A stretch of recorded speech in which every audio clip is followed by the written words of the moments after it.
I hit a woman for the first time in my life, and I'm having fun.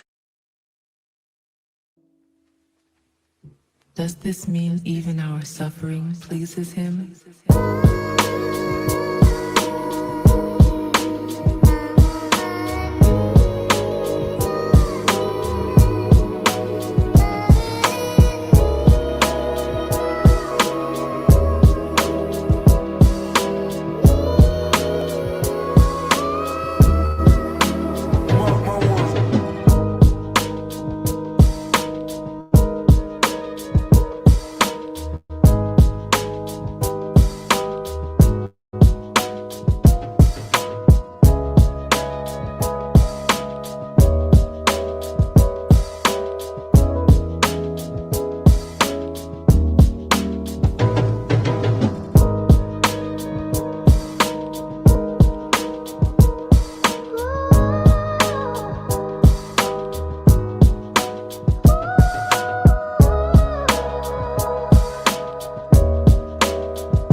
Does this mean even our suffering pleases him?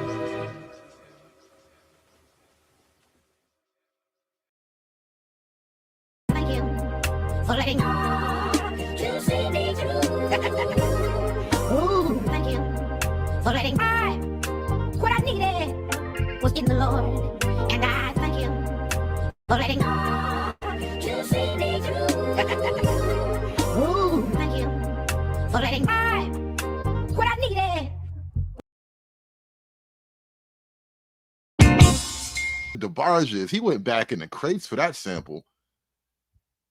Anyway, we are here. We are gathered here today to talk about the death of love. See, Joseph says, in love with these numbers. El Rahim says, I love Coronas extra dry. You guys got the idea, man, because it seems like now, all right? I sound like that girl in my clips here. I sound just like the bitter black woman. Hold on, where'd she go? Where did she go? Where's my bitter black girl at? I want what you white hoes get, and I want it today, ASAP, not tomorrow. Right, I feel like her right now, man. I want the kind of love that the white man could get. I want it today, ASAP, not tomorrow. But you know, I'm black. Do I have to say anything more than that? I'm black.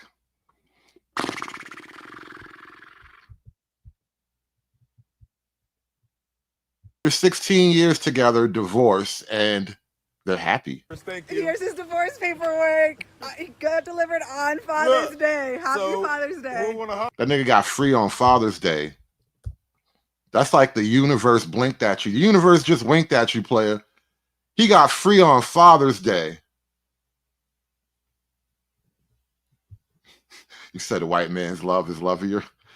Yeah, I've been noticing something like that lately. I mean, it's not all perfect anywhere, but I've been noticing a trend. I won't deny.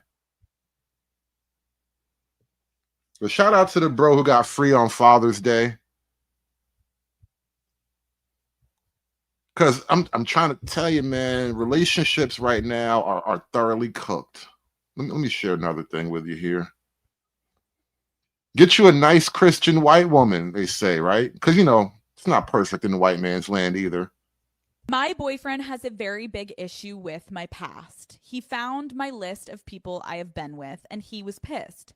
He actually broke up with me initially, but after a while, we got back together. The issue now is I feel like he is constantly making judgmental comments about me being easy or having a high body count. He always says he's just kidding, but how can I get him to stop caring that I was with guys before him? I feel like every single girl has a list of the guys she's ever been with. Like, how fun. I remember the men that have been inside of me, and I have a husband, and that's okay. This sounds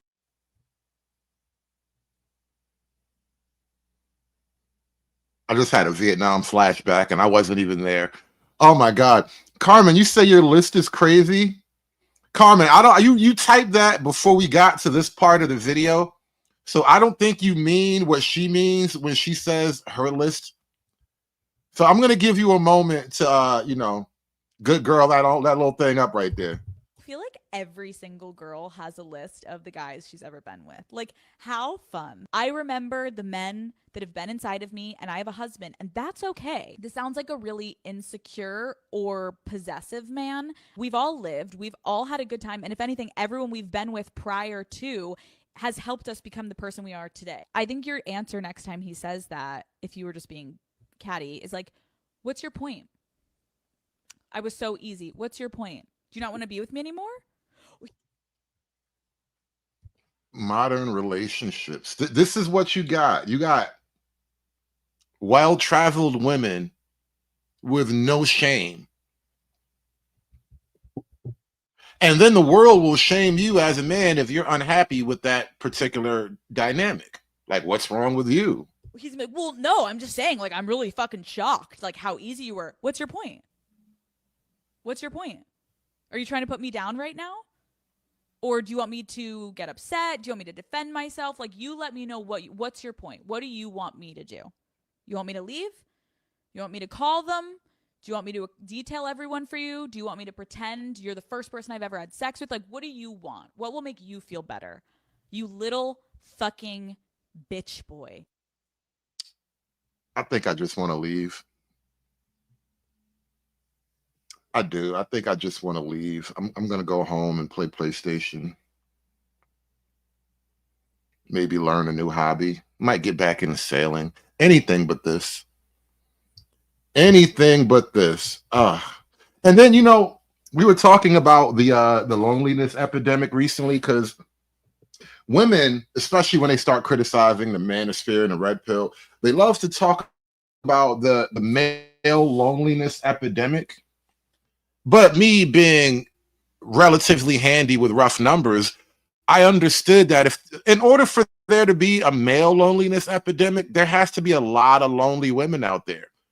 And what I've also been watching is content about women saying that men just don't approach, they just don't come up, they don't even try, da da da da. And so it has to be a flip side to the male loneliness epidemic. And because there are more women than men, and because most women are not attracted to most men, it would dictate there are more, in fact, lonely women than there are men. But maybe we'll come back to that another time. I'm pretty sure, like everything else, The data will catch up to me. Let me share something else with you guys. Let me share the whole path for you. The before Christ, after Christ, whole path.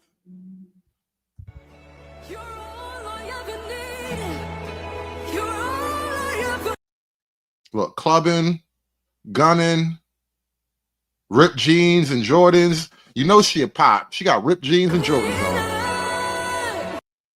Fake death in the casket. Oh, what was that? An ecstasy? Was she in ecstasy? Is there ecstasy in her mouth? She on the path, though. She must have been a scripper.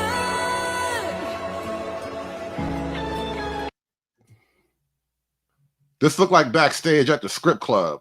If the highest place I reach is at your feet, then I've done it all. If the best thing that I've seen is... She in music videos. She on the stage. Doing it all, man. Then I've seen it all. Your love has Wait for it. changed my life. It's coming. God is almost ready for her. And now all is forgiven. Now all is forgiven. God forgives. I don't.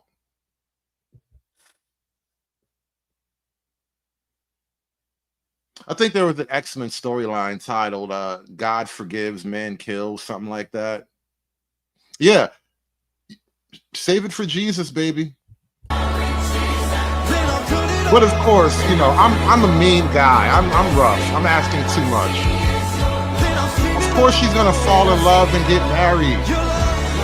Of course she's gonna turn it all around and get married and be taken care of and be wifed up and now be a respected role model and a high character pillar of the Black community. Of course you can turn it all around. Of course, of course, of course, of course. A horse is a horse, of course, of course. That's the path. Like I said, modern love is cooked, man.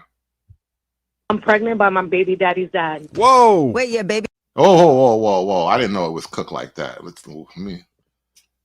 I gotta take a sip and a deep drag. Okay, beer.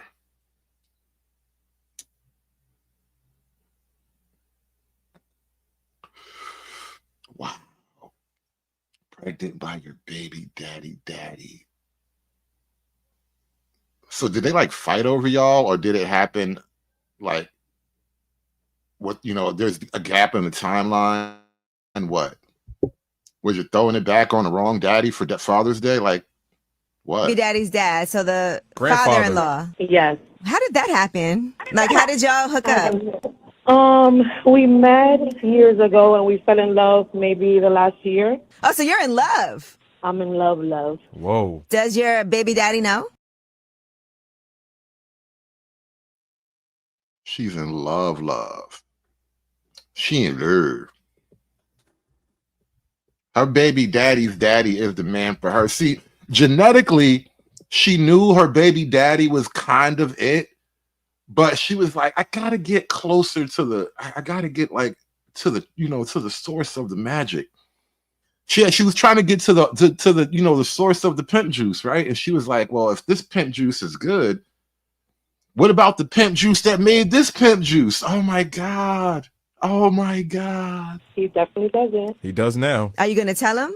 When are you gonna tell him is the real question. Well, I'm due next month, so maybe next month I have 1 month to figure it out. Did you have a baby shower yet? No, I haven't. Who does he think? I'm 37. I think I'm too old for baby showers. So Who does he think you're pregnant by? him. Wait, oh, your baby daddy thinks it's his kid? Yeah. Cheating on the boy with his man. I could never do my own son like that. Like, I would lay down my life. I could not imagine doing my boy like that. I don't care how big of a slow you do. I will beat your baby mama up for you before I do that to you, boy. God damn. Yes. Stay up, Angela. That DNA test might show it is because they probably got the same DNA. You could maybe pass it off. Well, we've been together, exactly, but we've been together for 16 years. So I don't think it's going to be a problem. 16? Wait. Oh, no. 16 years. 16 years, bro. He really loved it in her.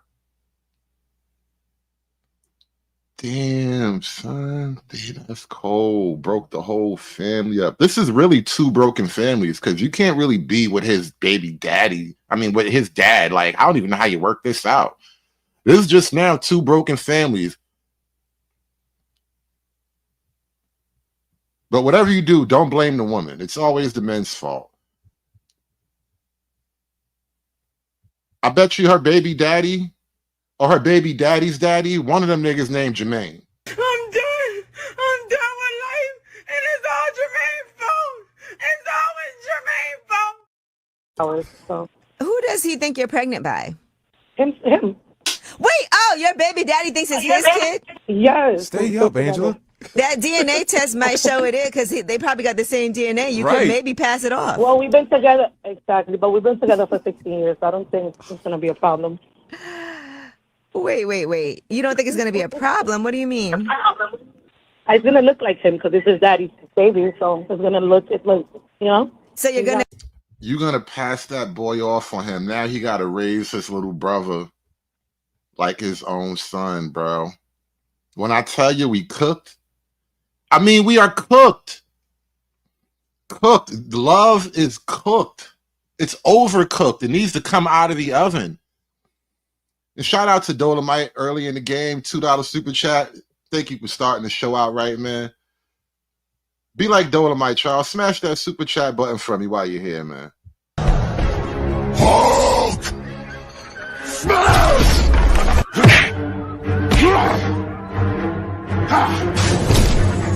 Smash you!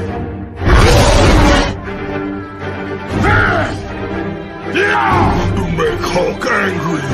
You not like Hulk angry. Hulk no like fighting girls. Thoroughly cooked. Like 4 Michelin stars cooked. So you're not going to tell him? You're going to let him think it's his? I'm definitely not. I'm just going to keep it in the family. Oh, all in the family, indeed. Wow. Damn. All right. Well, that's a big secret. Cooked, I'm trying to tell you. Like gas station food in Georgia, cooked. All right? Relationships are cooked. So you wanted a 32-year-old who's making $200K. Sure. What do you think the median income is for the age that you specified? Like 70, maybe 65, 70. Is it lower? 48,000. Wow. I would say probably like 70K, maybe. It's actually $49,000. Wow. Between 65 and 70 for a 30-year-old? It's actually 45. Oh, okay. And you were the most realistic one so far.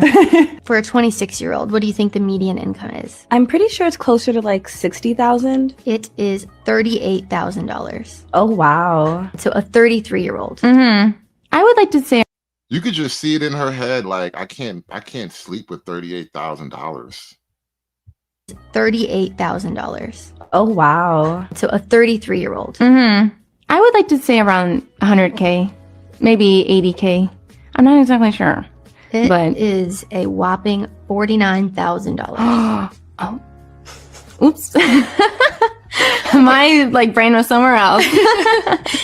I don't even know. Maybe 50? Okay. Or 60K? For a 30-year-old, the median income is 45. Okay. So you were close at 50.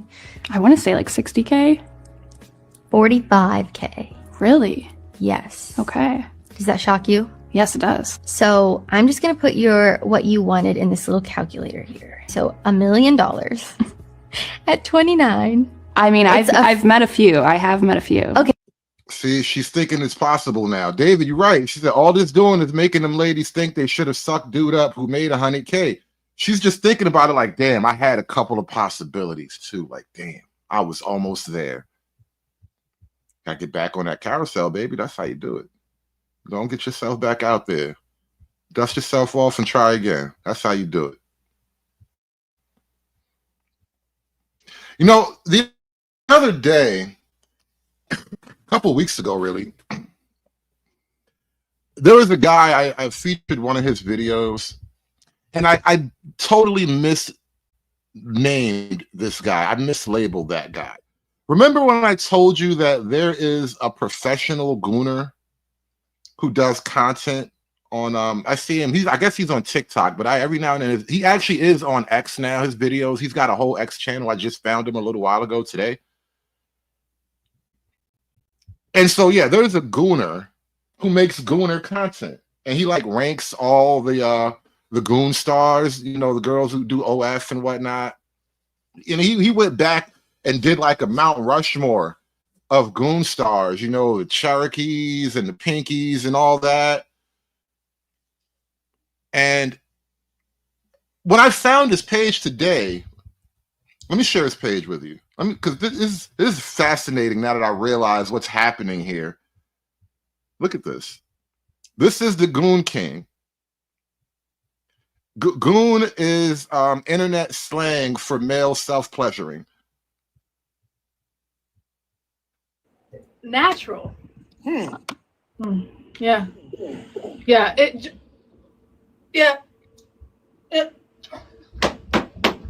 And that look, he put on his glasses so he can properly rate her clap. He's like, let me hold on. Let me get prepared for this. I didn't have my my kit set up. Just if you give me a moment, I'll be right with you. And now he oh my God, this is how cooked we are. And to be fair, I'm not even putting it all on the women right here, right? Because this is a goon community. There is a community of these niggas. Yeah. Yeah. Yeah.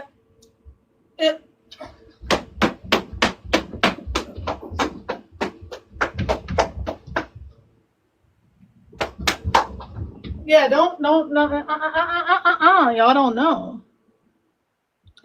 And look at his face though. Look at he is actually like intently studying her goon ability. Like the nigga is running calculations right now. He's comparing her to video. He's running game tape in his head right now. He's putting her up against the all-time greats. Like he doing his Stephen A. Smith analytical goon thinking. Like this nigga is goon calculating right now. Bro, it says she blinded me with science. A lot of y'all are goon calculating too right now. I can see. Some of y'all are in this community low key. You know, no shame, but I know some of y'all in this goon community low key. He even has some big goon stars stop by and you know, share the panel with him. Look at what he wears on his videos. Like he got on his gooning robe. Like all he does is he wears a gooning robe. Somehow his facial hair stays at an unkempt basement dwelling gooning level.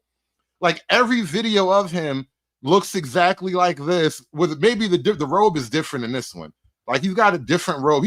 I guess he has a different robe for different like gooning feelings or whatever. Because sometimes, you know, you're feeling a little velvety, then maybe you're feeling a little satiny or whatever.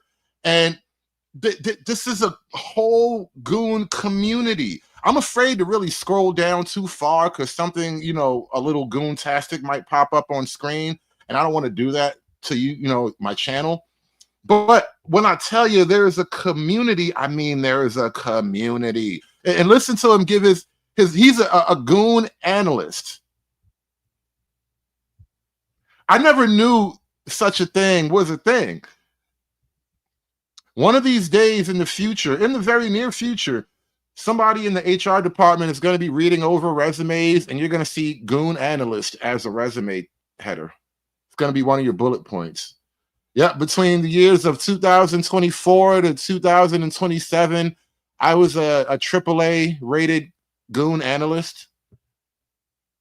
Do you want to know what's exciting? Draft season. For some athlete, This is the moment they've dreamed of their whole life. All the sacrifices, the late nights, and the hours of practice, it all leads to this. Let's run a mock draft and see who's going #1 in this year's class. Joining us tonight is corn analyst and Latin League expert Tori Youngin. It's great to have you tonight, Mr. Youngin. What's up, bro? Let's get it. Let's get to the draft. Let me see what you got. Let me see what you got. I'm ready to. A goon community. I'm trying to tell you, these niggas are spreading like mold. Oh my God. See who you're going to pick, but with the first overall pick, there's no surprise here. I'm going with Kiera Noir, shooting guard out of Brazzer University. She's 5'6", brings versatility, consistency, and can play any position on the team. She's a franchise cornerstone and face of the team. Kiera Noir, that's a great pick. Vontae, but you already know who was my first overall pick. Straight from LA. You know, she has a strong fan base now. Yo, what is this thing on his goon chin? He's got like a gooning device clipped to his goatee. What is going on here? What are we even doing anymore?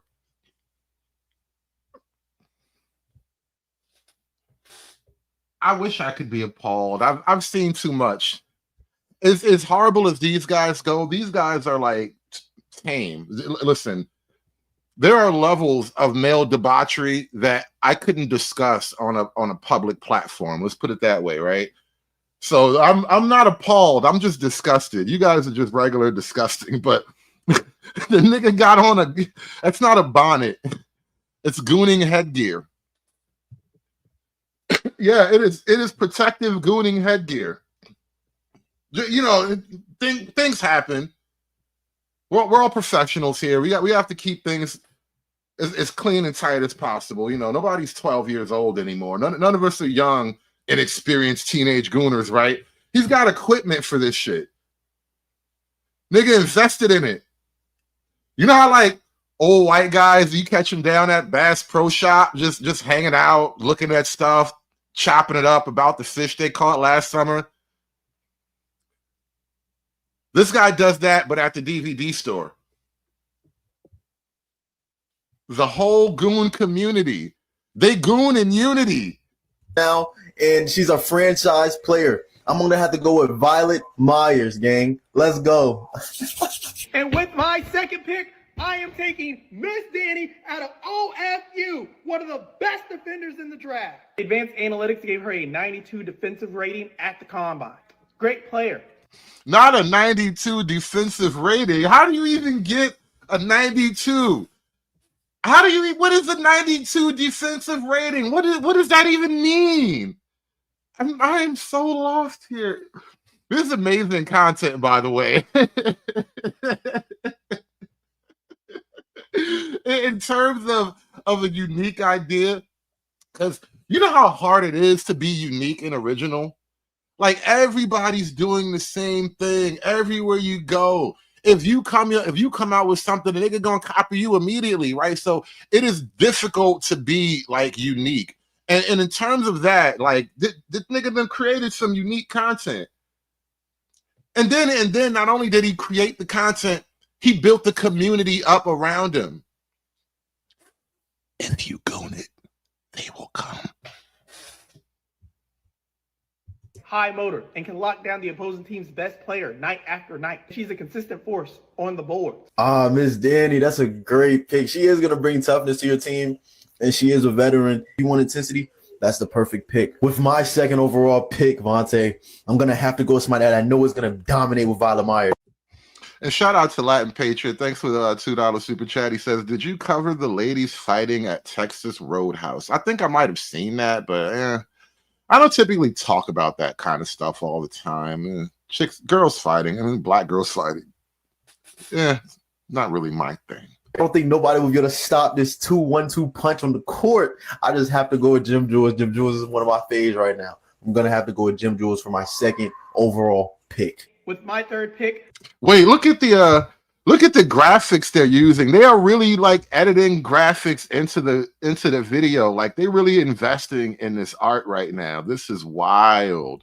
This 2-1-2 punch on the court. I just have to go with Jim Jules. Jim Jules is one of my faves right now. I'm gonna have to go with Jim. They Jules really got her in the game. Like, pick. Look at her cheeks. Oh, they got her in the game. This is crazy. Athletic, coachable, and already Willow Ryder. superstar potential. She had a great combine. She outperformed almost everyone in the drills, especially agility and stamina. It definitely helped her draft stock. To match that agility and stamina, I'm gonna have to go with Kelsey Monroe. She can match Willow Ryder's game, and not only can she match it, I think she's more experienced in this aspect of the game. So I'm gonna have to go with Kelsey Monroe. Since you keep taking some of my favorite players, I'm taking one of yours. So I'm going for more defense and size to this team. I'm going with Jayla Page, a rising star with strong post play and rock solid fundamentals. Rock solid fundamentals. Oh, not rock solid fundamentals. I heard of that girl too. Damn. Not rock solid fundamentals. She has underrated ball IQ and posted a top 5 rebounding score. Ball IQ. That's a crazy thing to say about a professional gooner. She has high ball IQ. I'm gonna say that to a girl completely unironically one day too. I have to actually make that a compliment. Like, you have great ball IQ. And look at her with dead seriousness too. A little bit of pride. Like, I mean that shit for real. With Jayla Page, a rising star with strong post play and rock solid fundamentals. She has underrated ball IQ and posted a top 5 rebounding score at the combine. You gonna take Jayla Page, bro? You know how I feel about Jayla. You can't do that. With my 4th overall pick, I'm gonna have to go with a God Rider. You know her name. With my 4th overall pick. Did he just say a God Rider? I feel about Jayla. You can't do that. With my 4th overall pick, I'm gonna have to go with a God Rider. A God Rider. I never called a chick a God Rider. Oh my God, this is amazing content. I have never. These niggas is amazing. She's a God Rider. These are the mama's babies, bro. Bruh.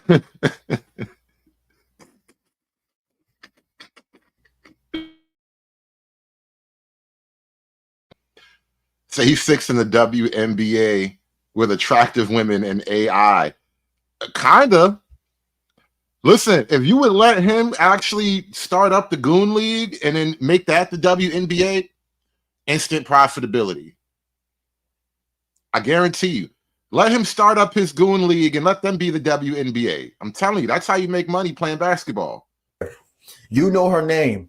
With my 4th overall pick, I will be going with the GOAT, the great Miss London for my 4th overall pick. She has legendary ride game. She has rappers risking it all.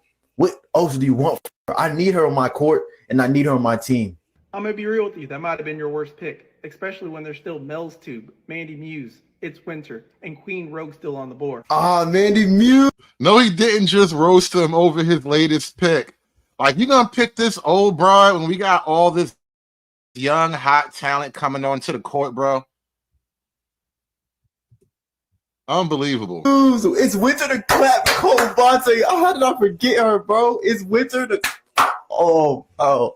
And speaking of small forward Queen Rogue, I'm going with her for my 5th and final pick. She's going to add more veteran presence to an already experienced roster. Every team needs a glue guy, someone that dies for the ball, hypes up the bench, and loves doing the dirty work. With my 5th overall pick, who arguably should have been my first pick, I'm going to have to go with Cherokee D. I don't even have to finish it, Vontae. You know who I'm talking about.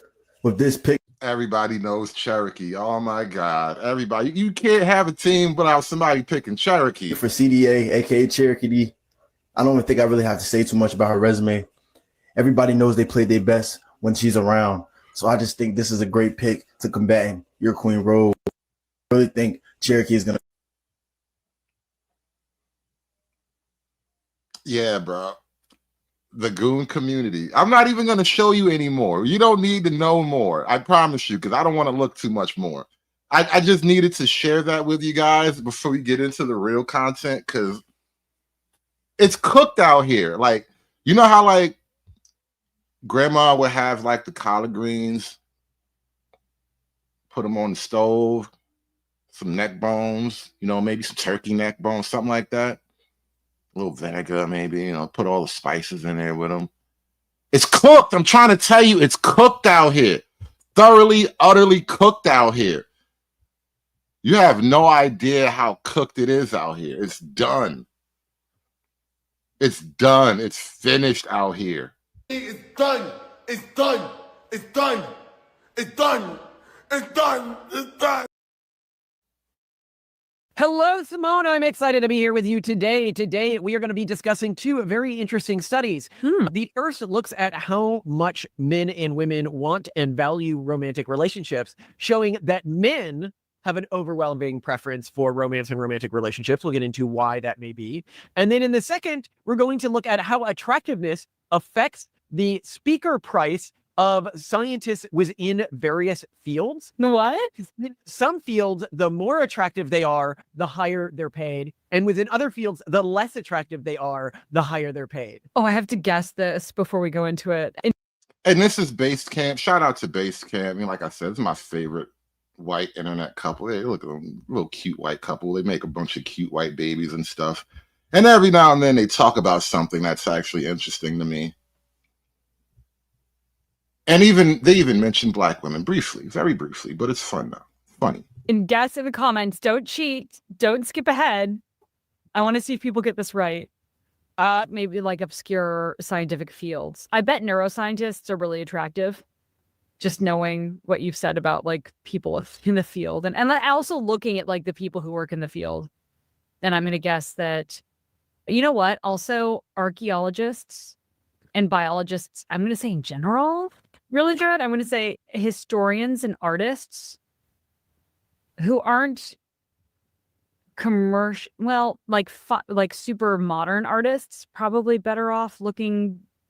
Well, let's see if you're right. All right. But we're Yeah, going to let's first do it. start on relationships. Yeah, I think this is why I think this relationships thing is really important to explore. And I want to just talk with you, like in terms of what you think you would do as a man dating today, is that we can't solve the problem of pronatalism so long as women really don't have that much drive to marry men. And this is one of those uncomfortable issues where I do think that like both feminism and currently state support services kind of just really removed everything that used to make women be like, yeah, I'm probably better I off. also think that the way women date causes them to form negative impressions of men and causes them to undervalue the types of relationships they might be able to get.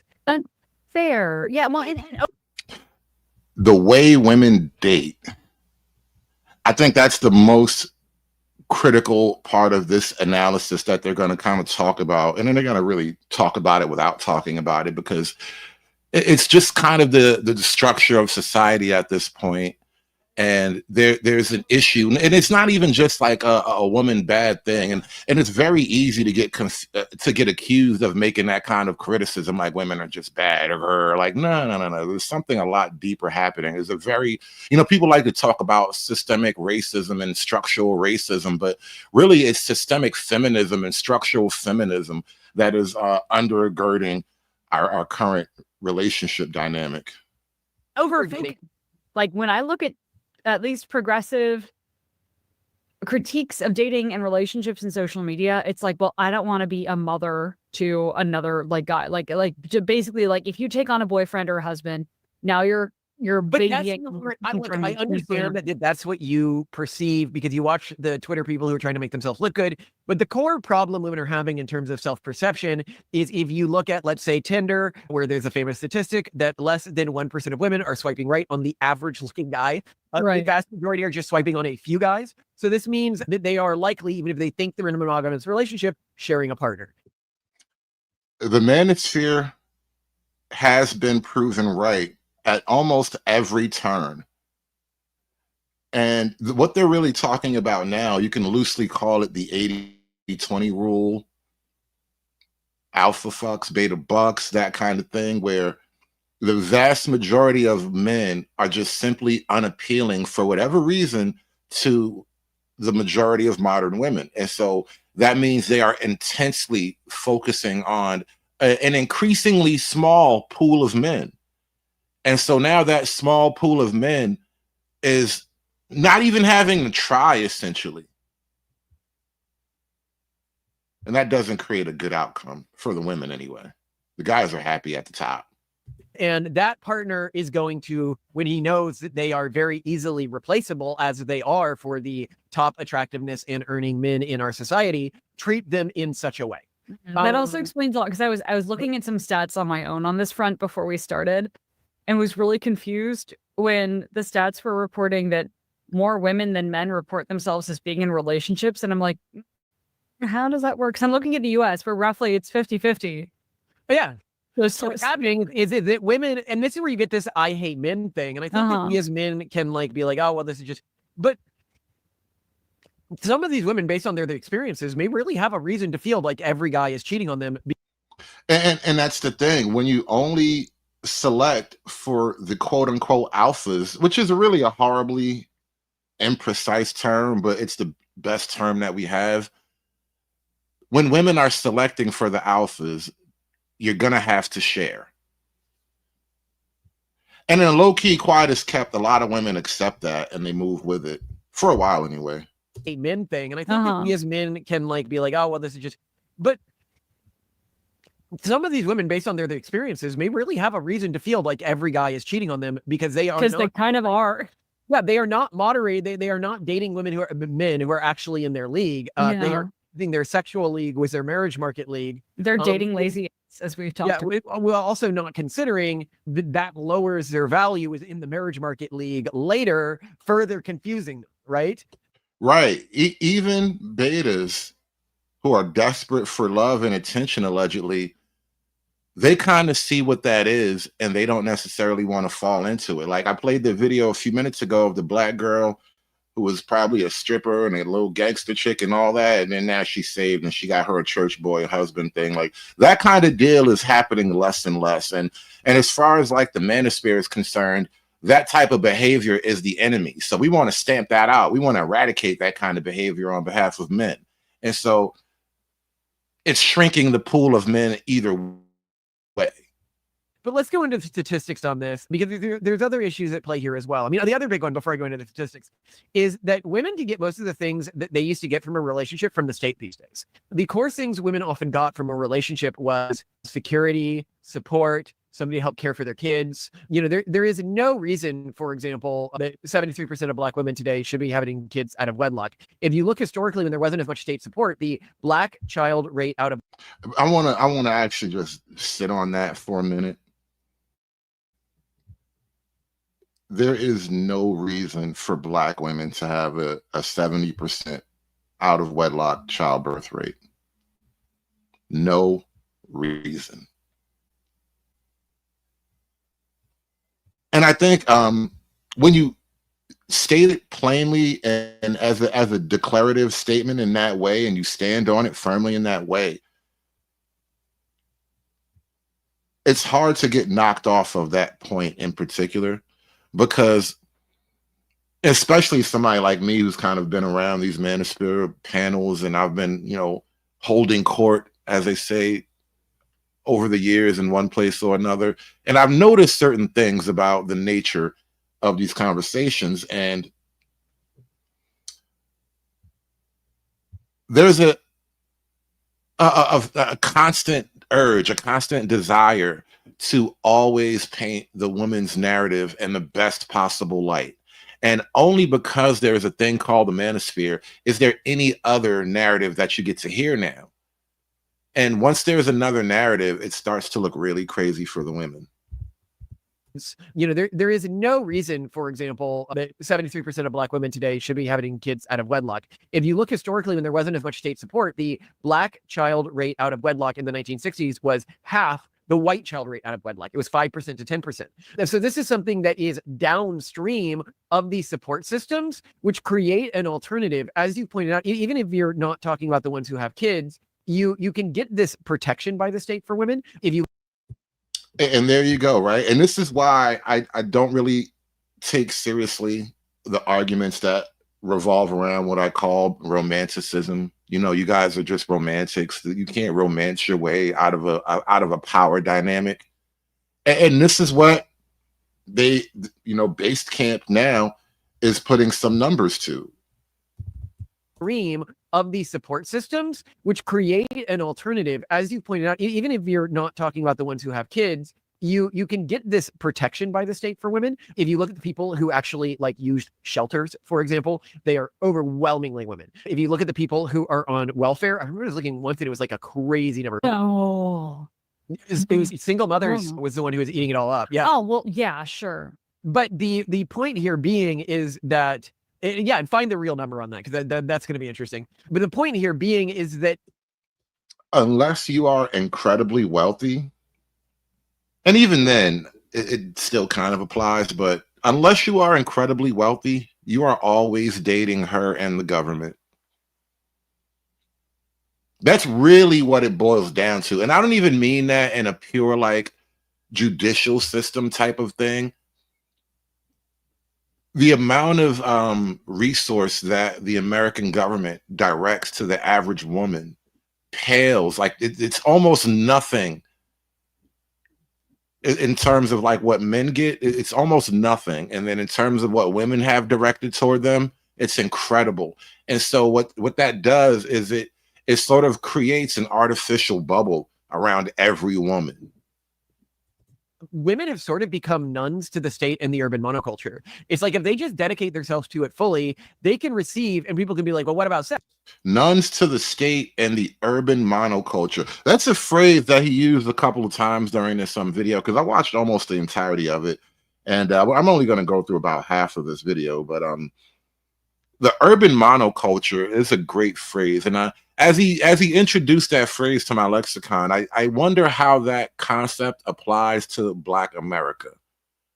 Because it would seem like Black American culture at nearly every level is something of urban monoculture.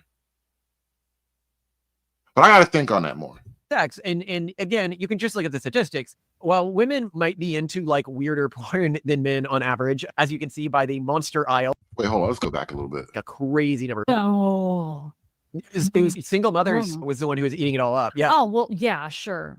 But the point here being is that, yeah, and find the real number on that, because that's going to be interesting. But the point here being is that women have sort of become nuns to the state and the urban monoculture. Nuns to the state. Yeah, 313. That is a hell of a problem, isn't it? Modern women have essentially become nuns to the state. They are religious clerics in a new non-theistic religion, an atheistic religion, if you would. Monoculture. It's like if they just dedicate themselves to it fully, they can receive, and people can be like, well, what about sex? And again, you can just look at the statistics.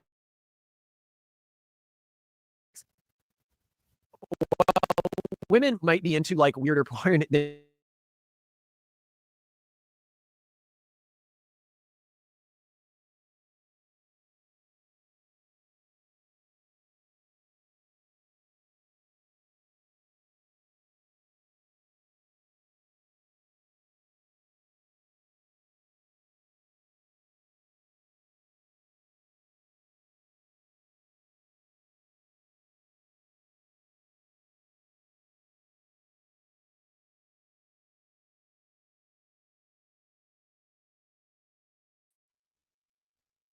Whoa, mic check, mic check. You guys still there? I don't know what just happened.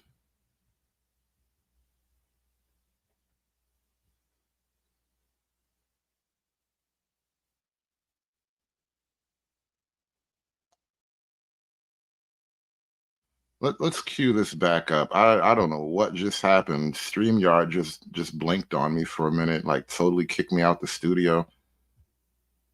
We are back. We are back. Let's get back to where we were here. Play here as well. I mean, the other big one before I go into the statistics is that women can get most of the things that they used to get from a relationship from the state these days. The court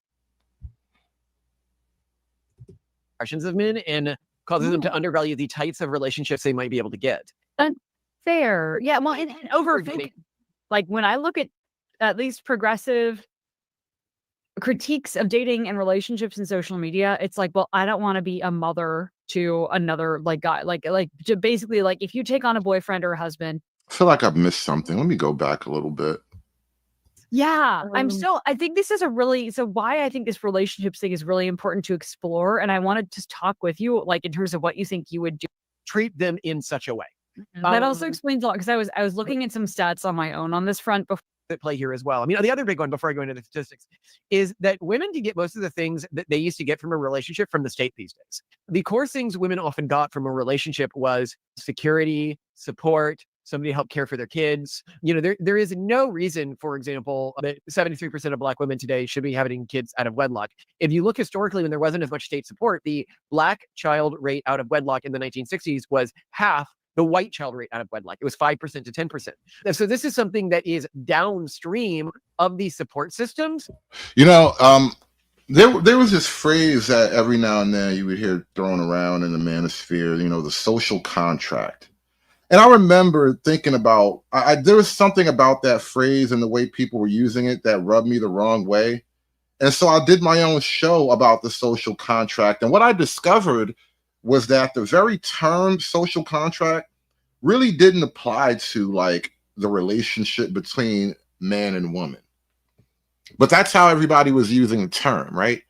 And what I realized and what we discussed on my show was that the social contract is actually between man and state.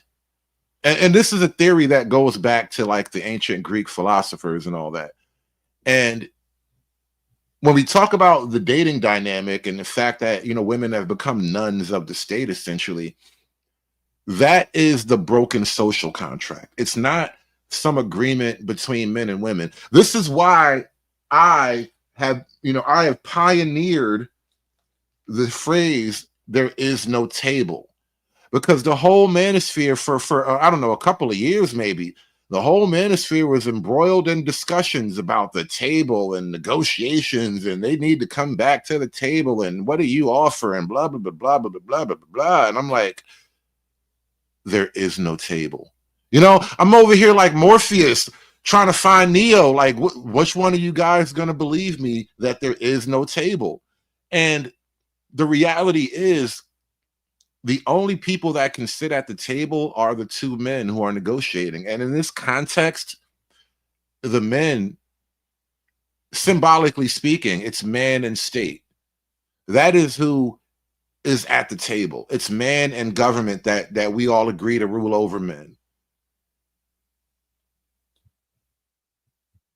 Which create an alternative, as you pointed out, even if you're not talking about the ones who have kids, you can get this protection by the state for women. If you look at the people who actually like used shelters, for example, they are overwhelmingly women. If you look at the people who are on welfare, I remember I was looking once and it was like a crazy number. Oh.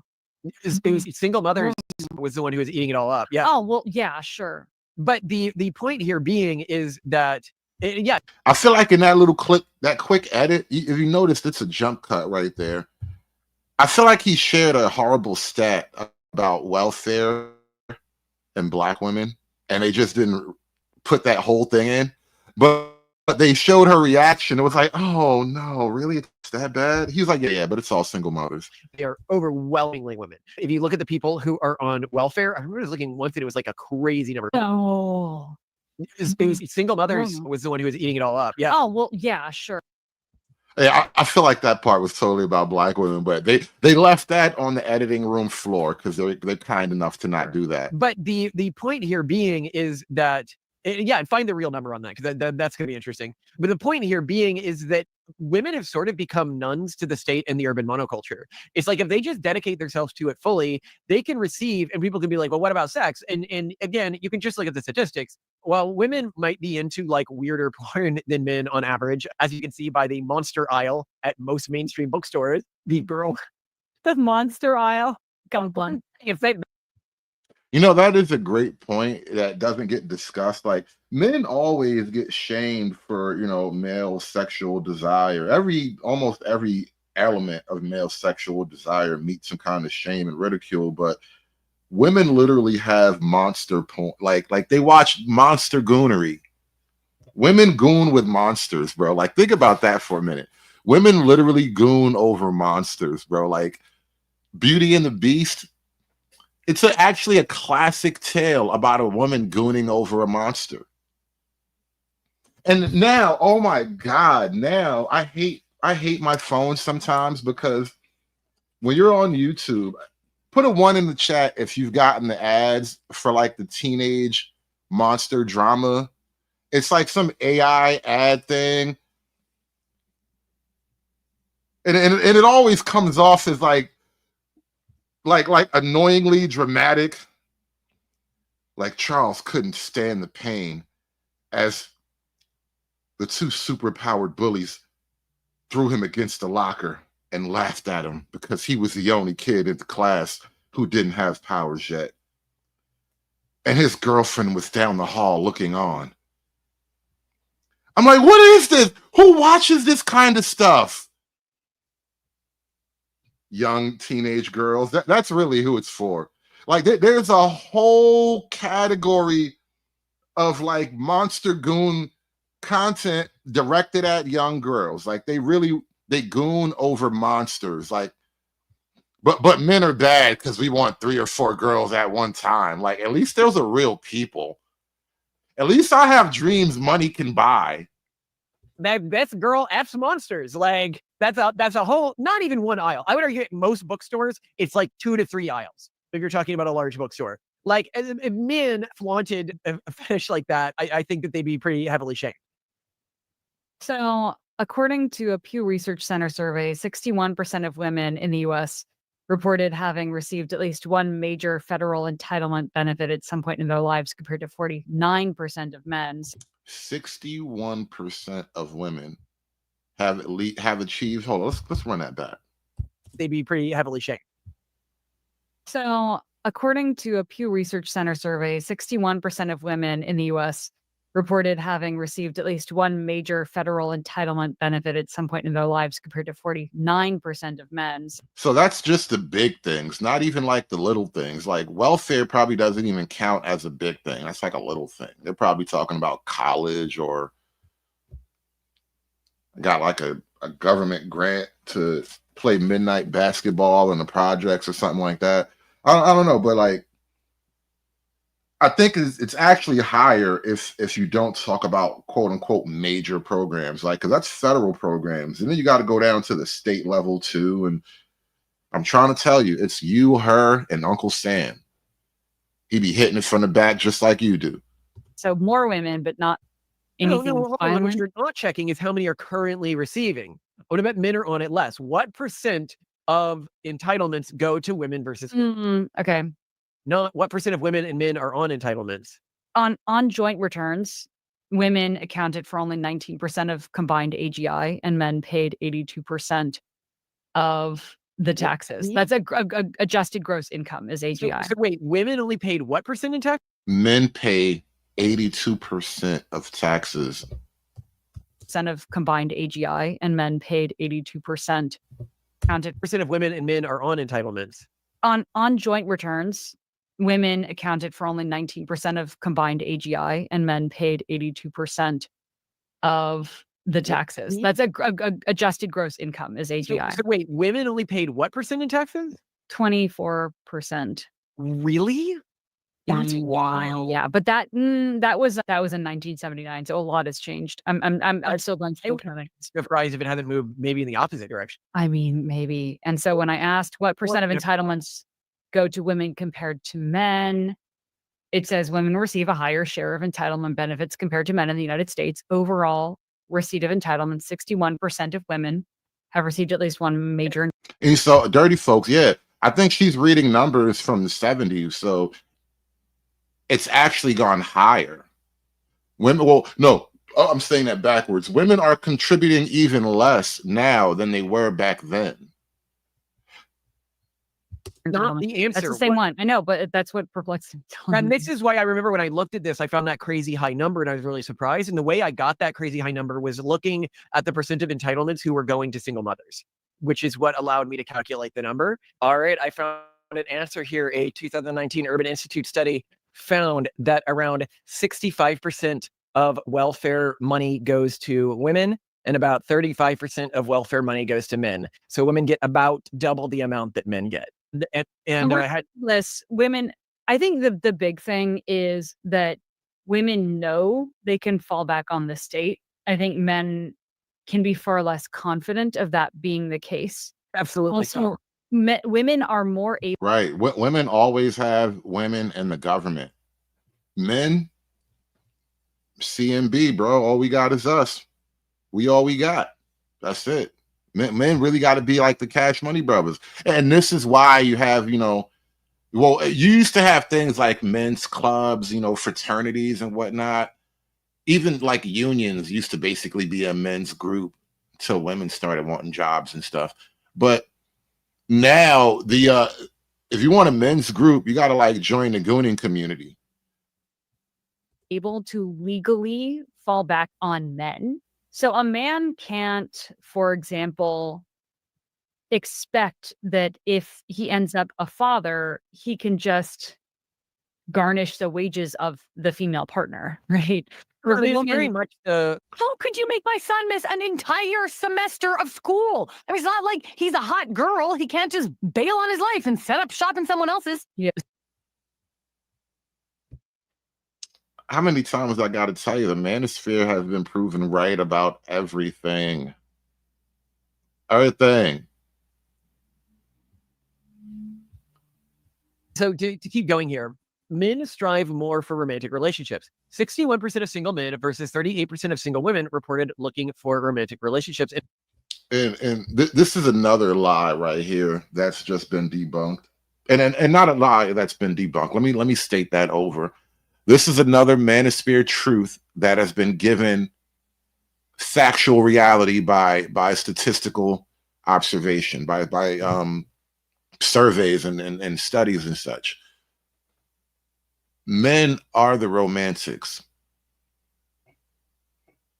I see it personally in my dealings with these blue pill pro-blacks.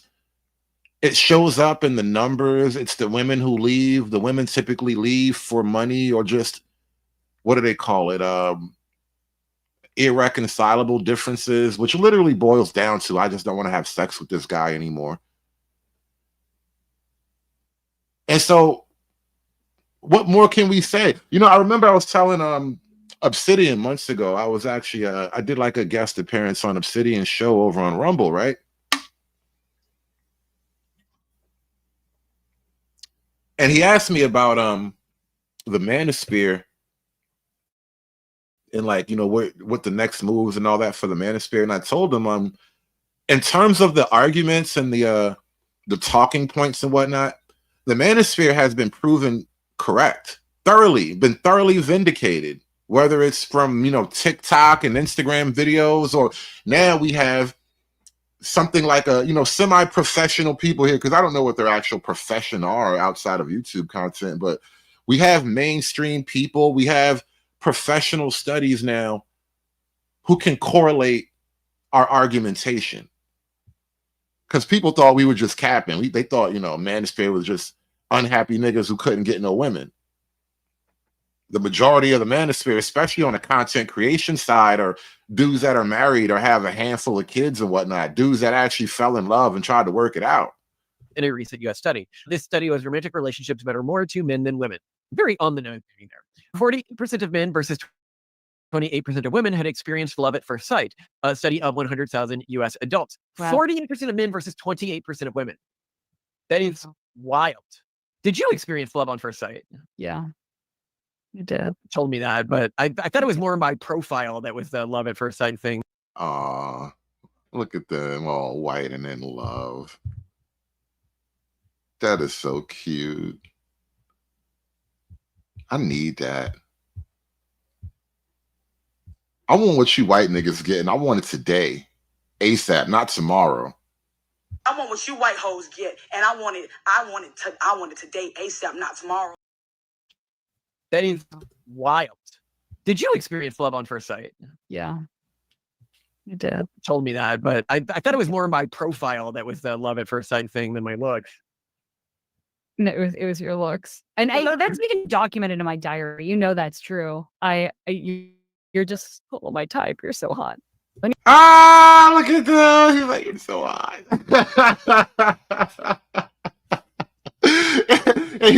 They're both such a plain Southern Pennsylvania type of couple. Like, y'all both look like you come from farm people, but you actually went off to the city to make some real money. You get hotter. It's so crazy. Like when I think back at you then, I'm like, no, I was not as hot back then. You were at least twice, possibly 3 times as hot now as you were before. And it's actually just on truth on the subject of you being soy. This is an obsession my wife has built up from replying to comments on this subject, so I ended up moving it to the end because I don't think it's relevant to this particular topic. Yeah. So but anyway, yeah, love at first sight. I certainly experienced it. But yeah, I mean, I think it's important to also note, though, anecdotally, all this really resonates with me because where did we come into this, right? Our first date. You're sitting across from me saying, I'm looking for a wife. I'm not looking to date. And I'm sitting across from you saying, I'm looking only to date. I'm going to live alone forever. Like we had very clear needs and desires and plans. And mine had nothing to do with long-term commitment to a man. And I think that's the thing is the BATNA, the best alternative to a negotiated agreement for women, is to be alone in many cases, especially when. Did you catch that acronym she just dropped on us? It's literally BANG. No, BANA. No, best alternative to a negotiated agreement. BANA. And what she's basically saying is that women have chosen the government as the best alternative to a negotiated agreement. The negotiated agreement would be, love and marriage, happiness and children. Clear needs and desires and plans. And mine had nothing to do with long-term commitment to a man. And I think that's the thing is the BATNA, the best alternative to a negotiated agreement for women, is to be alone in many cases, especially when contextualized with mainstream society, because the benefits of being with a husband are not communicated anywhere. It's funny that you mention all this because, the people I was dating before you also like where I was finding people because you're like, what would I be doing in the modern context? Yeah. We look at the one who was our like groomsman at the wedding, so woman, but she was on my side because she was a woman. So yeah. What would you call that? A female groomsman? Anyway, it's kind of gay, bro, but never mind. Very cool, very successful, very accomplished. But I met her at the school's anime screenings. Damn straight.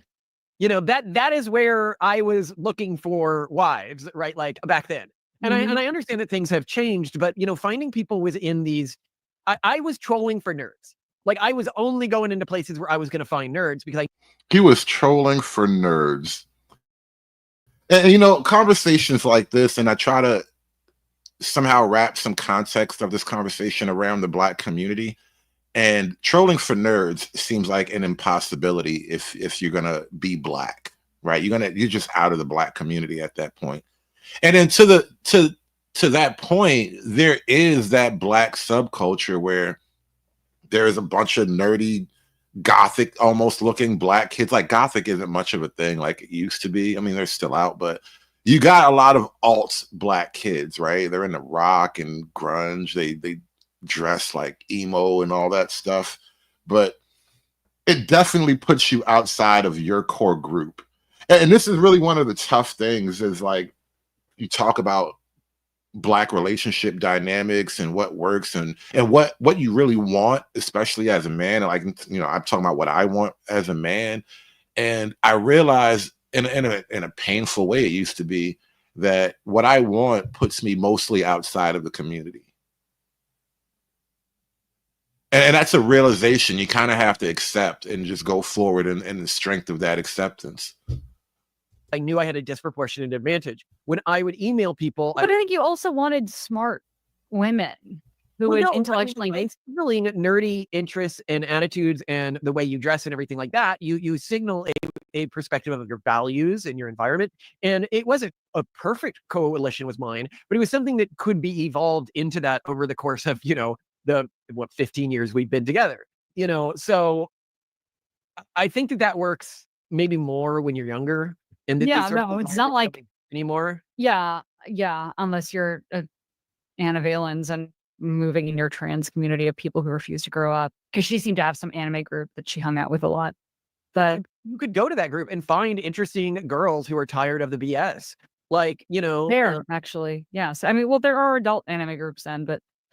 And, actually, no. I think when I'm thinking of anime convention, this part right here is so weird. I forgot. I mean, I was shocked at what she's about to say now. Like, oh my God, that's a thing. But now when I think about it, like, okay, yeah, it would be a thing. It's modern anime conventions. There are plenty of single men and women in their 20s and 30s.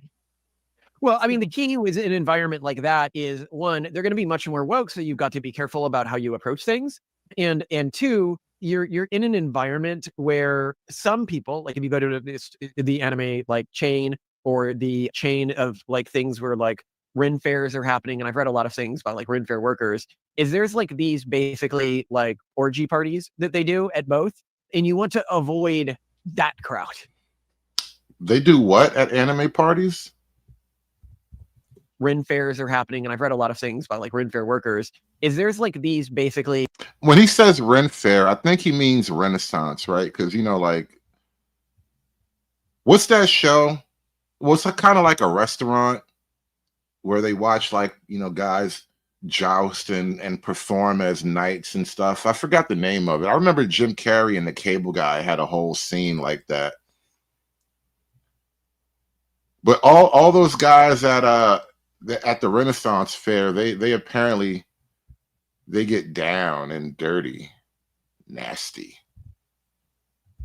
things, and two, you're in an environment where medieval some times, people, like if you go to the anime like chain or the chain of like things where like Ren fairs are happening, and I've read a lot of things about like Ren fair workers, is there's like these basically like.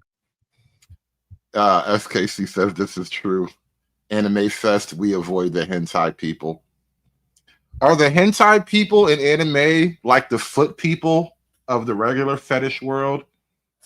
Like, you know, we're all into our thing, but you guys are especially weird. Is that how it is? Are they like the foot people of the anime world? Like those guys are just too far gone. But a medieval times Gorgie sounds crazy. Environment like that is, one, they're going to be much more woke, so you've got to be careful about how you approach things, and two, you're in an environment where some people, like if you go to the anime like chain or the chain of like things where like Ren fairs are happening, and I've read a lot of things about like Ren fair workers, is there's like these basically like orgy parties that they do at both, and you want to avoid that crowd. Yeah. You want to find the chaste individual within the nerdy environment, which is a very good vetting mechanism. Yeah. And they're there. So go to the nerdy environment and find the girl who doesn't go to the Renaissance fair, Gorgie. Okay. This feels like a GTA side quest mission. Like, I gotta find what do I gotta hang out backstage at the Renaissance fair and then wait for like the girl who doesn't slide off with the rest of them and try to talk to her. They're always there. At least in my experience. Men report falling in love 3 times on average versus women's 2 times on average. So that's really interesting. What's going on there? Yeah, bro, we got to stop doing that. Honestly, I think in all of my life, I've only been, quote, in love one good time, and the shit almost killed me. Almost killed us both, honestly. It's crazy. It was a crazy thing. We got to stop doing that, you know? It's unhealthy. It's bad for us. Men report falling in love 3 times on average versus women's 2 times on average. So that's really interesting. What's going on there? Well, look, they're not only having love at first sight at almost double the rate, but but they're also falling in love more. And this is so not the stereotype. You know, the stereotype is the women so romantic, you know, always old, you know, mooning over someone, when it's apparently the opposite. But really though, what's going on? 70% of couples agreed that the male partner said, "I love you" first. That's also so not the stereotype. Well, it's again, the Manosphere proven right. Men are the real romantics. Men are the ones who actually fall in love. Women typically, you know, just get comfortable. Dirty Folks, I think Dirty Folks and I talked about this a lot. Only men really love. And this is like another one of those red pill truisms. she can never love you the way you love her. Right. That's literally how I heard it expressed to me the first time around. Right. That's the red pill truism in its purest statement. Right. She can never love you the way you love her. And honestly, as men, it's kind of like an accepted burden within even the context of a happy, progressive relationship. You just accept that there's a little bit more that you're going to have to carry because, she's a girl. But you love her though, so it's good. It's sort of like a proposal, right? Like, I think men are. I always thought that men were expected to say it first. You said it first to me, but you said it. I think I might love you. You're rating you. I might love you. No. You're the actual statement that you shared was a little couch, but it was very cute. It was very. I was like, Yeah, sweet. I didn't need to say anything because you already knew. I was like madly. I was enthralled. Yeah, it didn't. Yeah, no. When people can watch our videos about like my wife is less in love with me now, and like you may think I'm hotter now, but you're less like pathologically obsessed with me. You were like full on yandere in our early relationship. I know. Yeah, but I didn't do. I do way more things for you now. No, I love you more now. I'm more committed to you now. I am more content with you now. But you've also pointed. Aw, this white love. I want what you white hoes get, and I wanted today ASAP, not tomorrow. Out that because I've raised your status so much, our relative status differences like do genuinely require me stepping up more than I did in our early relationship. That's true. Yeah, the ante has been upped. And you're like, this is the way things are. Like life isn't fair, right? And in watching them, and I'm joking about the little jealousy thing, but there's something here that I do kind of think is needed. And so two sides to this. One, there's an obvious IQ thing. These are two high functioning, high IQ people. So there's a certain level of parlay they're going to have between a certain level of rapport they're going to have between one another that is just inaccessible for like a lot of the rank and file men and women, right? That being said, though, there seems to be like a genuine all right, when they talk about the dynamics of their relationship right now, Frank, there's no seem like she doesn't seem to take unnecessary offense to him just kind of walking his way through his thoughts about a particular thing. She's not getting upset, she's not listening for clapback, which is a lot of times what I hear between black men and women. And it's just one of those frustrating things that I don't know how to work through it, but it's something when you get outside of the dynamic of the community, you see it like, okay, yeah, this is how things should be. Like we should be able to just talk. We should be able to just be like, I think they might even bring this up maybe, but this idea like for men that you always have to be like the idea of like stoicism and all that. I think it goes a lot harder in the black community. Like this thing of I always have to be the knight in shining armor. It's better for me to die on my horse than to let her see me cry, right? And so I think for a lot of black men, there's no real room for black men to just be men with the women because there's always a battle waiting. No, you don't even know what you might say that might start a battle. And now it's always, and then there's the constant power struggle that's, between men and women. It's just a lot of tension that I see they don't really suffer through here. And you're definitely holding up your end of the bargain more. Like you're being pregnant with kid number 5 while being sick, while handling all this. Like, it's just so intense what you're doing. I don't think she's CIA after the 5th kid. Maybe with 2 kids, but after 3 or 4, probably not CIA. Number 5, definitely not CIA, bro. We had what was NHK, the Japanese filmers here yesterday. I'm surprised nobody noticed in the comments. No, 2 people did. 2 people noticed in the antinatalism episode. Yeah. One of my favorite episodes. People never watch our favorite episodes. I'm like, I spend so much time. It had a lot of comments when I went in and checked in on it today. Okay, men said I love you an average of 42 days earlier than women. So they don't just say I love you first. Damn, that's leaving somebody hanging right there. 42 days earlier is not okay. That's like just manipulative in my perspective. If you don't If you're not interested in a long-term relationship, just be like, I don't feel that way about you. Yeah, Don't, just like, end- The modern woman's position toward the modern man is de facto manipulative. It starts out with manipulation. This is why quote unquote game is such a huge culture, in the sense that, like, how else are you going to get the women? Like, how do you learn how to talk to women? Game, right? You have to learn how to out manipulate the manipulators. And it becomes a whole culture unto itself, and the whole thing is trash. That's why I don't like the concept of game ultimately. Not that it doesn't work, not that it's completely unreal, but I just realized something about it. Like, I'm not about to bend myself into a pretzel to be appealing to women who are essentially disgusting. Like, no. It's too much work for too little. Sex is fun and all, but there are better ways to go about it. End it, because you're wasting their time. It's really cruel to waste someone's time like yeah, that. don't. This is even worse. It appears that they know they plan to say it eventually, but they just want to establish their power in the relationship.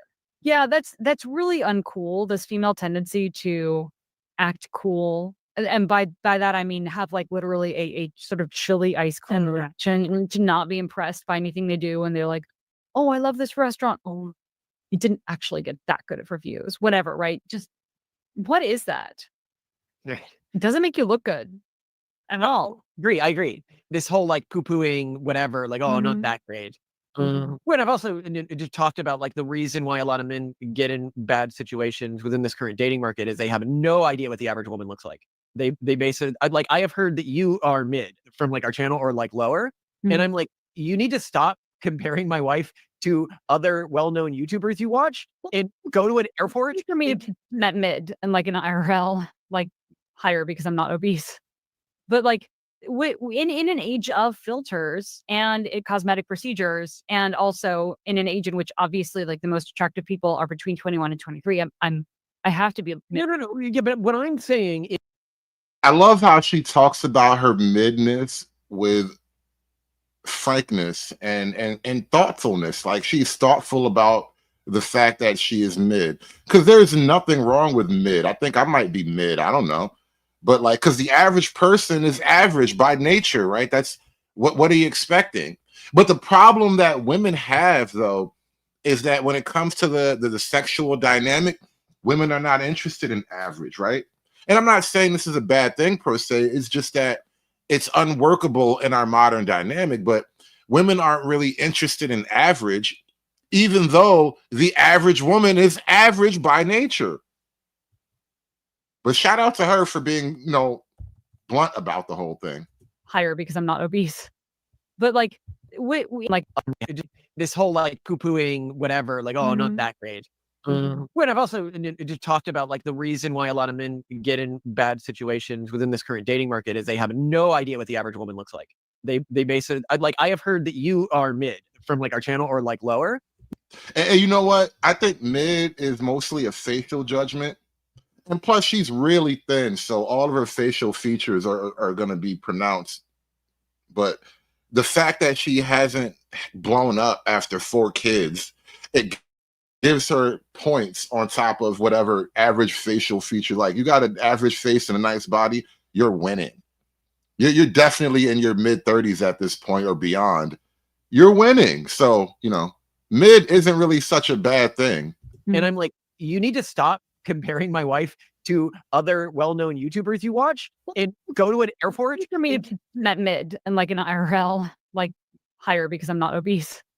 But like, in an age of filters and cosmetic procedures, and also in an age in which obviously like the most attractive people are between 21 and 23, I have to be. No. Yeah, but what I'm saying is it helps men to reset their actual expectation. Oh, yeah. Like, how are you going to end up in a find a hot woman in the US who wants me, so I'm gonna go to like Latin America and look for a woman, and I'm like, this isn't gonna work for you. Like, you. Well, I mean, it's a little too high on attractiveness. We've been talking about that, right? Like, I mean, I think that's true, but it's not the problem that he may be talking about. It's not as big. It's not so big that it needs to be mentioned, I think, as an issue.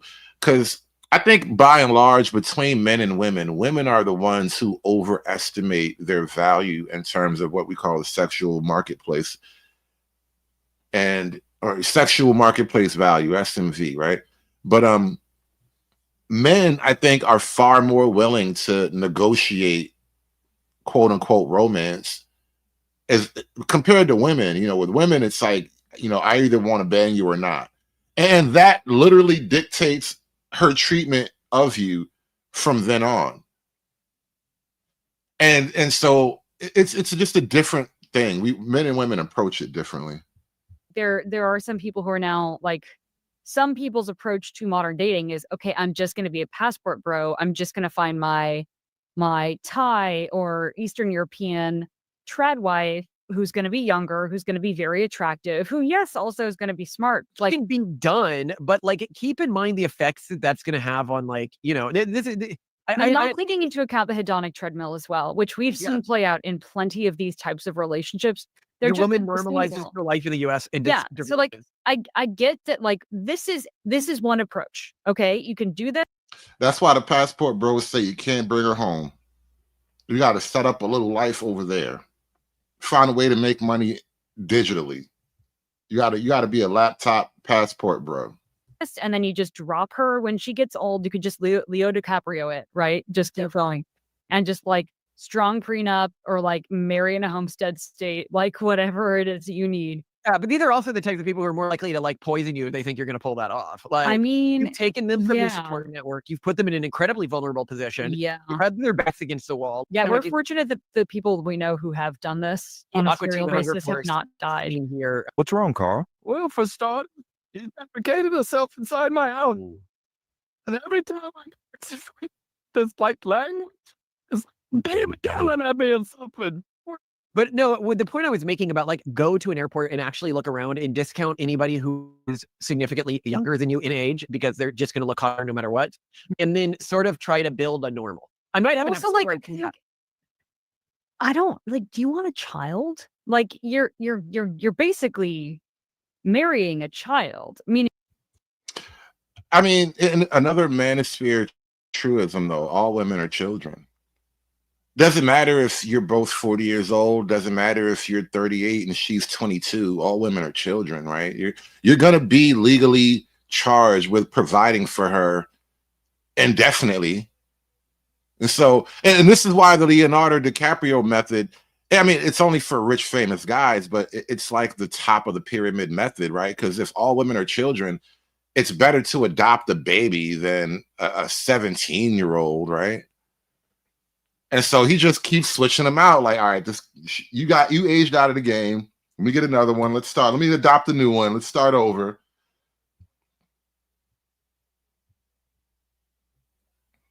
Shout out to the Midwest Request. He says they look like the old dorks in the prairie. They are, man. They are my favorite internet couple, though, man. They're on a quest to make more white babies. We're the whites. Nobody ever cares if bad things happen to us anymore. You also have to take care of it and deal with. You're marrying a younger person. Yeah, that's true. Like when I know, like there are downsides too to marrying someone who's set in their ways. Like waiting too long is also difficult because then they're going to be a lot less flexible and willing to grow with you, and that also is a problem.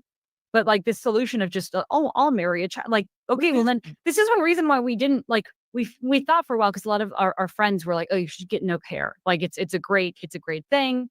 You know, cultural exchange. Young they watch women are terrible these days. But then like we have to like, now we have, you know, not 4 children at home, but 5. And we have to, you know, feed them and pay attention to them and help them through their homesickness and, you know, take them out on outings and like.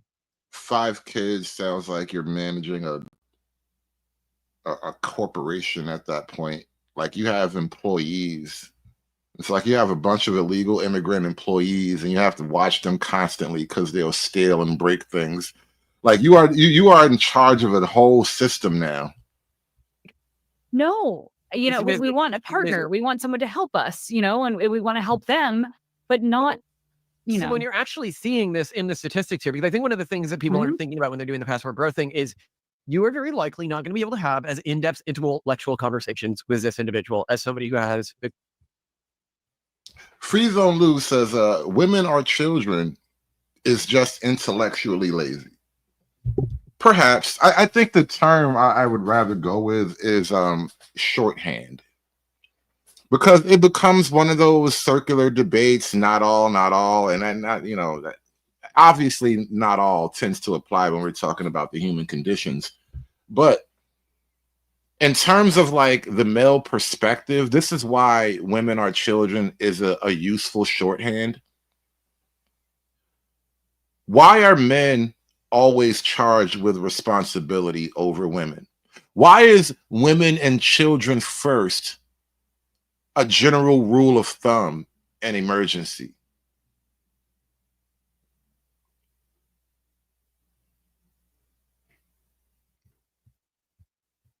I'd like Free Zone, if you would, take a moment to formulate an answer to that. But why is the idea of women and children first just sort of a Western social norm? Let's play some thinking music.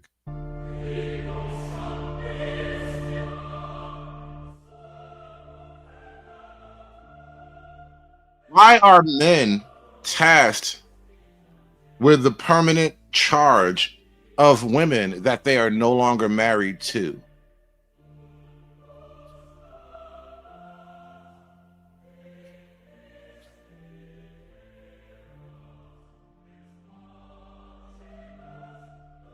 Why is it that only men are seen as and expected to sacrifice and die for the defense of the home, the tribe, and the nation at large?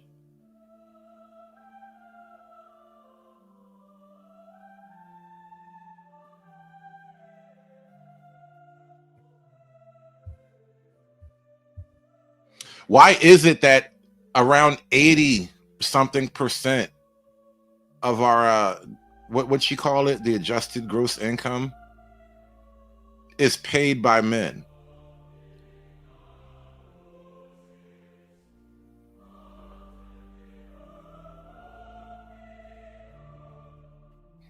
And so when the quote, when the Manosphere comes up with a truism like women are children, it is not to belittle the role of women, in so much that men actually love women for what they are and for who they are, way more so than women actually love men for what they are. Well, women love men for what they are, not who they are. And I think the general feeling behind it is that the man is always charged with the last line of responsibility. All other responsibilities stem from his ultimate responsibility.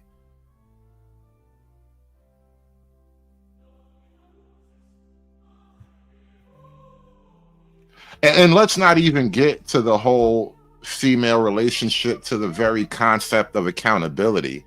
Oh God, I don't even want to go there. I don't, it was funny. It was a panel I was on recently. I don't forget, because I was on a couple of panels in the last week, but there was one woman I was having a little back and forth with, and she would bring up how, like, well, what about this with men, and aren't men like that? And I'm like, well, I mean, yeah, it's kind of true too. And then when I would bring up, uncomfortable truths with women, it's always ring around the rosy, because when it comes to the things that guys do, even guys who speak in defense of men are willing to acknowledge that not all men are perfect, that there are horrible men, that there may be an oversized amount of men doing something particularly egregious, right? But with women, it's a different thing with women. It's not, how it is with women, bro. And we love y'all, but I'm done. I'm done with life, and it's all Jermaine's fault. It's always Jermaine's fault.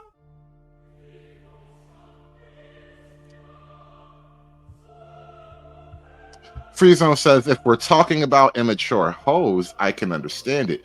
But you made family as the example, and it doesn't apply. Let's agree to disagree on that. I'm not going to go back and forth with you all night on this, but I think I stand by my argumentation that it works as a type of shorthand to convey a particular idea, a particular description of a set of realities. The cultural similarities to you. Fair, yeah. Even if it's just the cultural differences. So let's say that they're equally educated, they're equally No language difference, no anything. Yeah. Just due to cultural framing differences, you're going to have a harder time. Yeah. And in the data, 49% of men versus 20% of women claim their romantic partner with their primary confidant. U.S. study. Wild, right? 40% of men to 20% of women. No, 49%. Sorry, almost 50% of men consider their wives their partners. Sorry, not even their wives. You are my primary confidant. I think it's a big problem that women consider people other than the men their primary confidant. I'd say that's a huge warning flag for a relationship. That is a huge warning flag. Like, and especially looking back, I know that was a thing.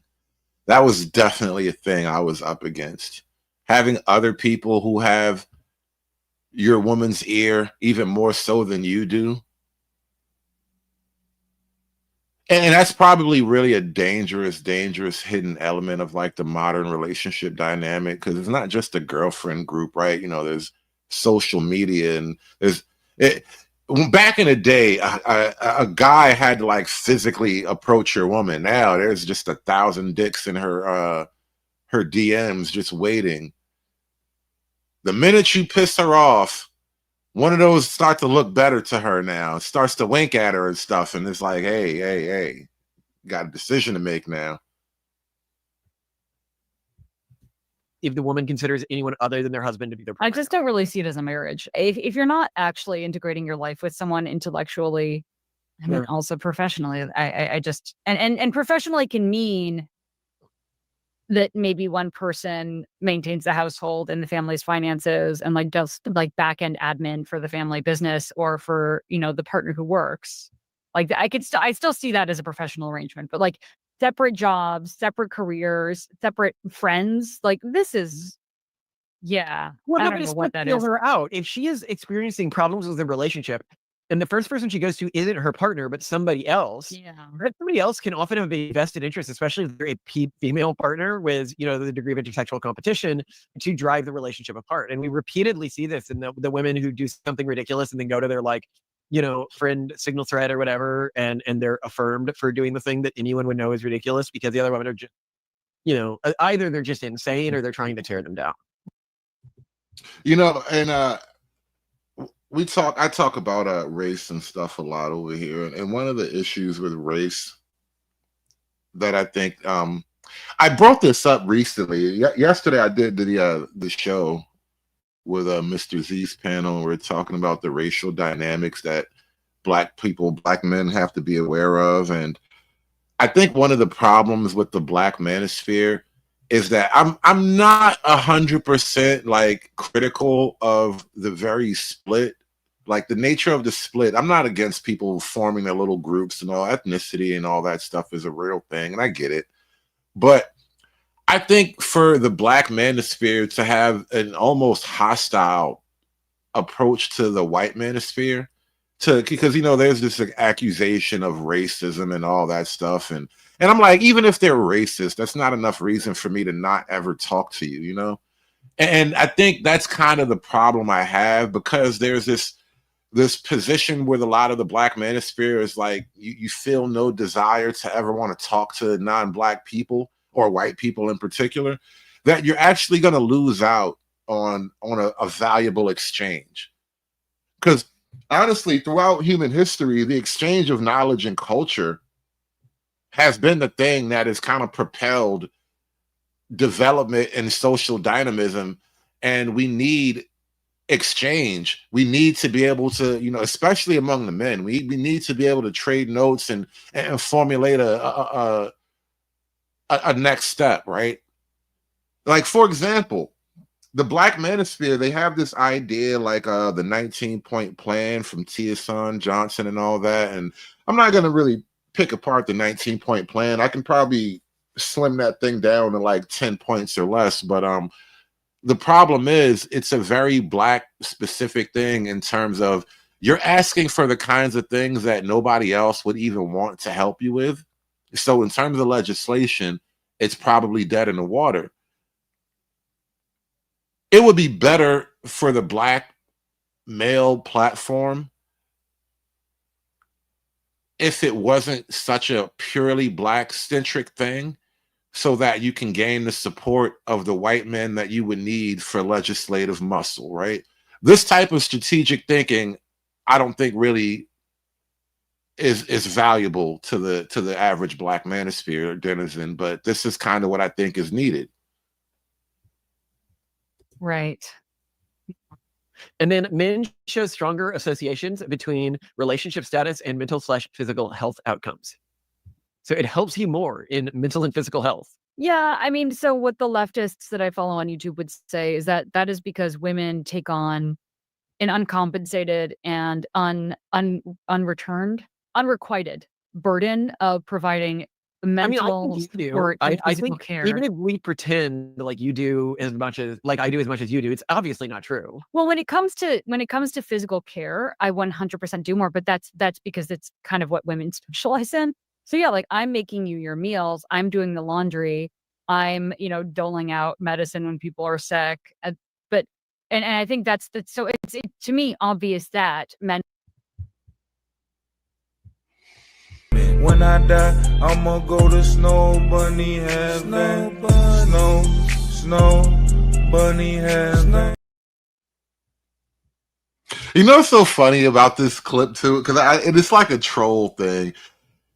I am not all that like fascinated by white women, but I like the idea of like having a counterpoint to aim at, right?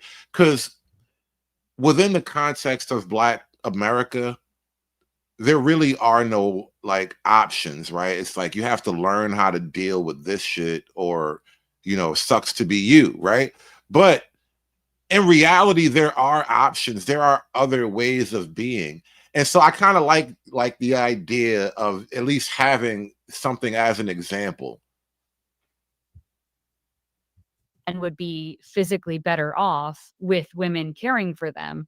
But that is another reason why women are like, okay, so now I'm not caring just for myself, I'm caring for my partner and any kids that we have. Like, I mean, they'll happily take that on if it comes to it, and they'll find it satisfying. Yeah, I mean, assuming it's a I mean, relationship. the raw deal that women get, even Yeah. in fairly, I mean, people might consider a relationship conservative or progressive. We're called like anti-egalitarian all the time by leftist media. Whatever. Even though we run our companies together, we do our podcast together. Trey says, "Hood, bite the bullet and get you a Beck or two, bro." I know. I keep saying I want what the white man want, right? I want what you white hoes get, and I want it today, ASAP, not tomorrow. So if I want what the white man want, I gotta do what the white man do, huh? That's how that work, isn't it? Right? Do our books together, whatever. Yeah. Men are less likely to initiate breakups. Women initiate 70% of divorces. Women also initiate breakups more often in non-marital relationships. Mm-hmm. And men are more likely to get into a subsequent relationship more quickly. Uh-huh. Well, and here you see men suffer more from relationship dissolution. 40% of men versus 20% of women report frequent loneliness during divorce year. Men's mortality risk increased by 27% after a spouse's death versus women's by 15%. Well, and again, but also it's not just that women basically then, the women, I think, often receive a little bit of a hedonic bump after ending a relationship because there are fewer logistical burdens in their lives. But beyond that, they have better support networks. Just period. Wait, if they're primary confidant, whether they're husband, then you immediately have somebody you can go to, right? Yeah, 100%. Yeah. And with 15% of men having their wife as their primary confidant, obviously, or partner as their primary confidant, that's going to be an issue. Yeah. I'd also note here that there's this perception that like men are the sort of the abusive gender in relationships and they don't value women as much. But here, that's one last narrative that we need to debunk.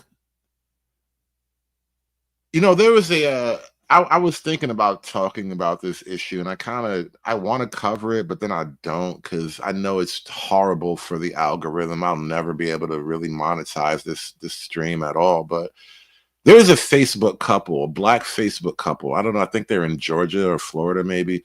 But he just pretty much terminated his marriage live on Facebook. They were arguing. apparently he cheated on her once upon a time or whatever, and she was mad and she was getting her revenge, and she had cheated on him. They were on the live talking about the STDs that she gave him, or maybe gave him, or whatever, because it was supposed to be the herp, and the herp don't ever go away. The herp can't stop, won't stop. And so they were just arguing on a live. I think she did her own live, and then he was trying to do his live, and she kept pestering him and was always in the background saying stuff. And he like, yo, shut up, yo, leave me alone. Let me do my lives. He said, let me get away from me. He left and then walked away, and he kept trying to do his live. And then it just was curtains after that. And it was like, wow, it's crazy. It's crazy, bro. It's wow. But like I said, relationships are cooked, and I don't know. I want to talk about it, but it's a crazy thing, man. It's really wild. You're seeing this giant increased mortality risk in men you don't see in women after a divorce.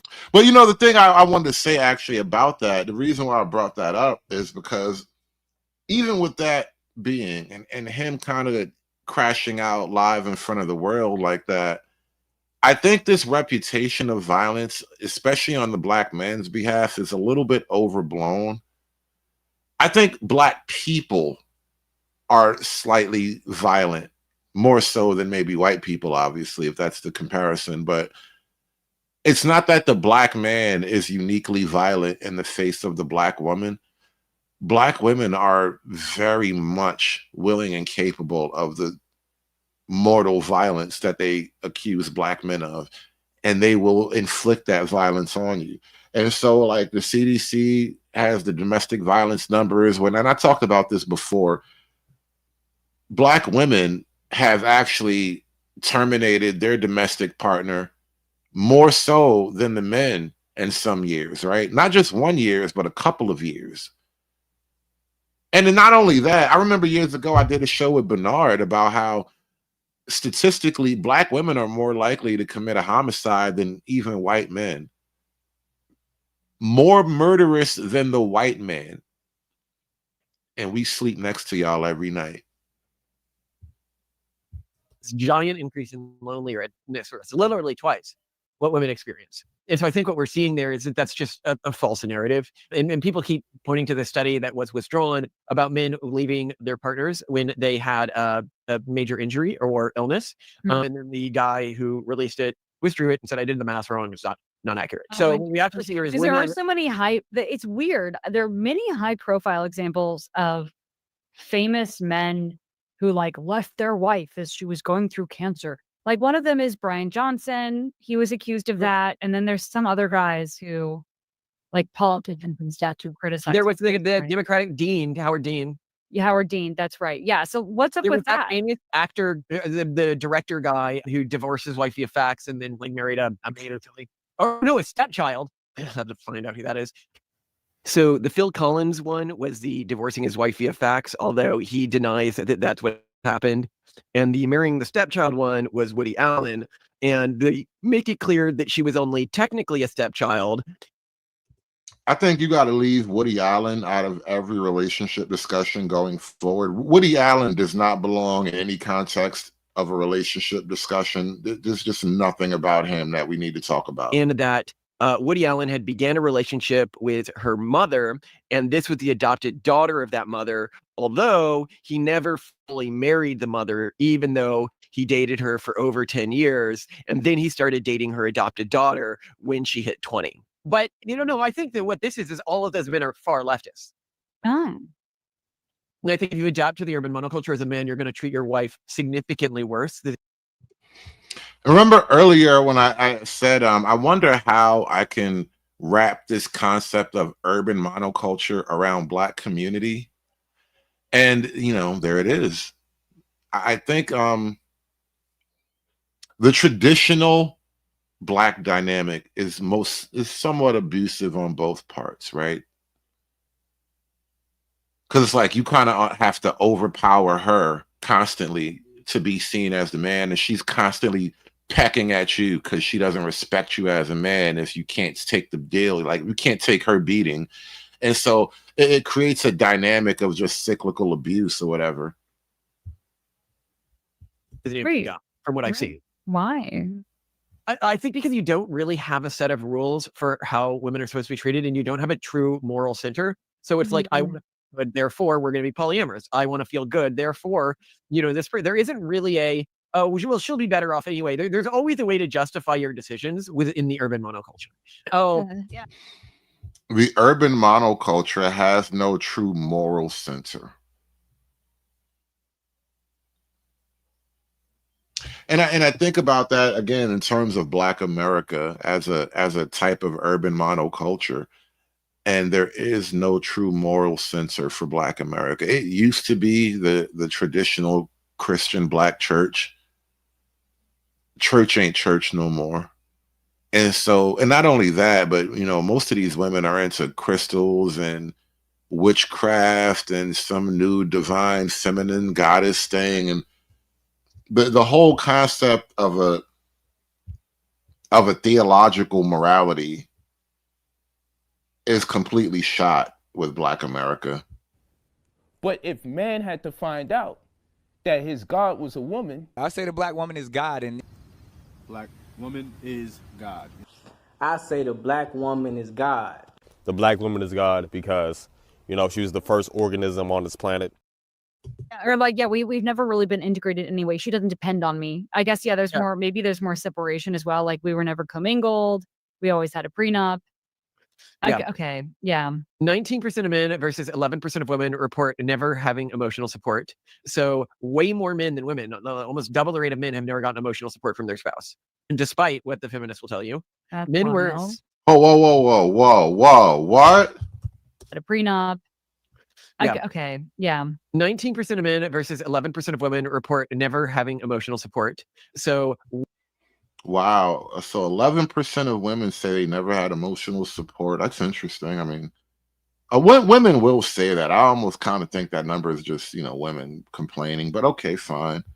19% of men say they never get emotional support, though. That sounds crazy low. Way more men than women. Almost double the rate of men have never gotten emotional support from their spouse. Okay. Okay. I was perceiving that. I was conceiving that totally wrong. So out of 100, 11%. That means 89% of women say they get emotional support from their spouse, whereas only 21% of men get emotional support from their spouse. Damn, son. Okay. Yeah. 19% of men versus 11% of women report never having emotional support. So way more men than women, almost double the rate of men have never gotten emotional support from their spouse. And despite what the feminists will tell you, men were times more likely than women to begin new relationships after becoming widowed or divorced. So women were six times more likely. So it's not like a little bit more. Women are six times more likely to start a relationship after, a breakup or a divorce or whatever. And, this is another thing that, we talk about the loneliness epidemic, and not just loneliness, because I don't know if that's always the right word to use, but the idea of men checking out of like dating and relationships and whatnot. I think for a lot of guys, that one was it. Especially like if you're at a certain age in life, like, listen, if this doesn't work out, I am not about to be out here prostrating myself to please you. Most of y'all are crazy anyway. So like sifting through the haystack, looking for the one needle that likes me back, I might as well go fishing, right? And so it kind of just, other things become more interesting, I think. Likely. It's 6 times more likely. In the paper, they argued for this. I don't really buy a lot of these arguments.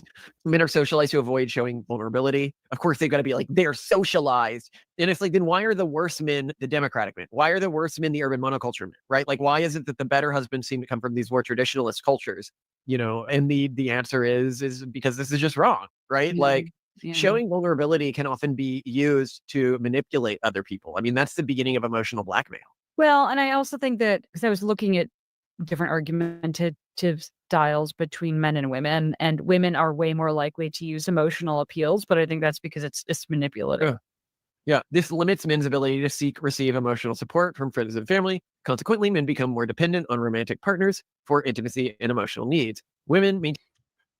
This is an interesting thing. Like, I think what's happening here, and this is just sort of the nature of men too. As you go through life, you realize how unforgiving and unsafe a lot of the world is. And if you happen to have a wife in a marriage and that's like, working well, your wife can be like your partner and your best friend in a way that you don't get outside in the world, because the world is the world, right? It's rough out there. And so when you do have a wife that you can kind of depend on, she does become a lot to you. Whereas your wife has you and her whole family friend network, and it doesn't shake out the same, I think. And so, like, when we talk about what happens to men after divorce, this is part of the reason why a lot of guys bite the bullet after divorce, because, like, she was literally all I had. Maintain broader support networks beyond romantic relationships. I just disagree with this. This to me sounds more like the women having broader friendship networks seems to be a more modern thing. It doesn't appear intrinsic to women or anything like that. It doesn't appear downstream of vulnerability. It appears to be a tactic that the urban monoculture uses to pull people out of their families. Right. Because it's incredibly effective to create these all-female social networks where people go for validation, and that can enforce alternate cultural norms than the one the family is adopting. Again, with the urban monoculture, but that's a great idea, though, that the nature of the urban monoculture pulls women from the family unit and forms little, essentially psychotic female social groups, but they break the family unit to form these female social groups that then try to reinforce a less productive social order. Hey, Portia, listen, you're going to stop making fun of my little happy white couple, all right? You can't tell me that you love your peaceful white Anglican church and then keep making fun of my little happy white couple that looks like they go to your peaceful white Anglican church. All right? You're just going to have to leave him be. Yeah. Would you say you have more female friends or male friends? God, I don't know. I mean, how do we even define friends anymore? Male, probably, in terms of people that we. Yeah. Portia, they are married on their 5th kid. Look at her, Portia. Look at her. Baby number 5, Portia. Baby number 5. You just got here, but I've been saying this all show, right? This is what I mean when I say I want the type of relationship that the white man gets, all right? God damn it, this is what I want. I want what you white hoes get, and I want it today, ASAP, not tomorrow. You're gonna leave them be, Portia. I love that people are like, I don't see gender, Malcolm. people of different genders like can't be friends. I love that there's this perception, and I'm like, that is so not true for married people. Like after marriage, it becomes a lot easier to be close friends with somebody if one of you, even if like one person is single. And I think that this can cause sometimes unnecessary friction where people have too much phobia around this. Oh yeah, where they're like, you're not allowed to, or I'm really I uncomfortable think they need to be hanging out with. mutual friends. Like for me, I actually feel safer with you having a majority of male friends than a majority of female friends. And people can be like, why would you? Because you think they'd like poison you against me? I might. I don't know. I mean, I'm thinking about the people that I chat with regularly the most, like text with. You see, they're gonna start drifting off beyond the kind of content I want to comment on tonight. But and again, I'm really maybe doing a lot of unfair comparisons, but this is my prerogative. But I look at the kind of comfortability that they have, the conversational comfortability that they have with one another, and I look at these black panels, and I swear to God, if it's not a concerted effort to kiss every woman's ass, they can't get along. And I really want this for us. I want black folk to be able to just sit and talk about things. And again, they're married for like, I don't know, 15, 16 years at this point. So, they're thoroughly familiar with each other inside and out. And like I said, it may be an unfair comparison and all, but still, I like to have an impossible goal to aim at, because it'll, if you go in that direction, it'll get you in a good place either way. It's true. Yeah, your long-term calls was like really childhood friends is more female, but like no, even new friends. Like, who do I text regularly? I text Diana Fleischman about her book. I text with the brilliant mother who I constantly talk about. I text with like honestly other people who are female, now that I think about it, but like they're the ones who chat more. Do they ever try to drive wedges in your relationship? No, never. No. That's why you need the female. Well, okay, discussions. Maybe it's because they're all a little bit on the spectrum or like different neurally, but like she has a particularly autistic friend group, so they're like isolated from a lot of the noise of the typical relationship. So, like I said, maybe it's very unfair. They're very unique. Your wife to be our conversations are so tactical. It's like, here's this study, or here's this method, or here's this piece of information. So the answer is you need your. Portia Lone Star Bell in the chat says, Hood, how and where do you find these people? I am a connoisseur of fine white people. I am. Fine white people. They're like wines to me. These two right here, these are like a 48 Caucasian chateau. These are classical whiteness people right here. This is like classical whiteness for the modern age. Wife to interact with women who have lots of kids and are in healthy relationships.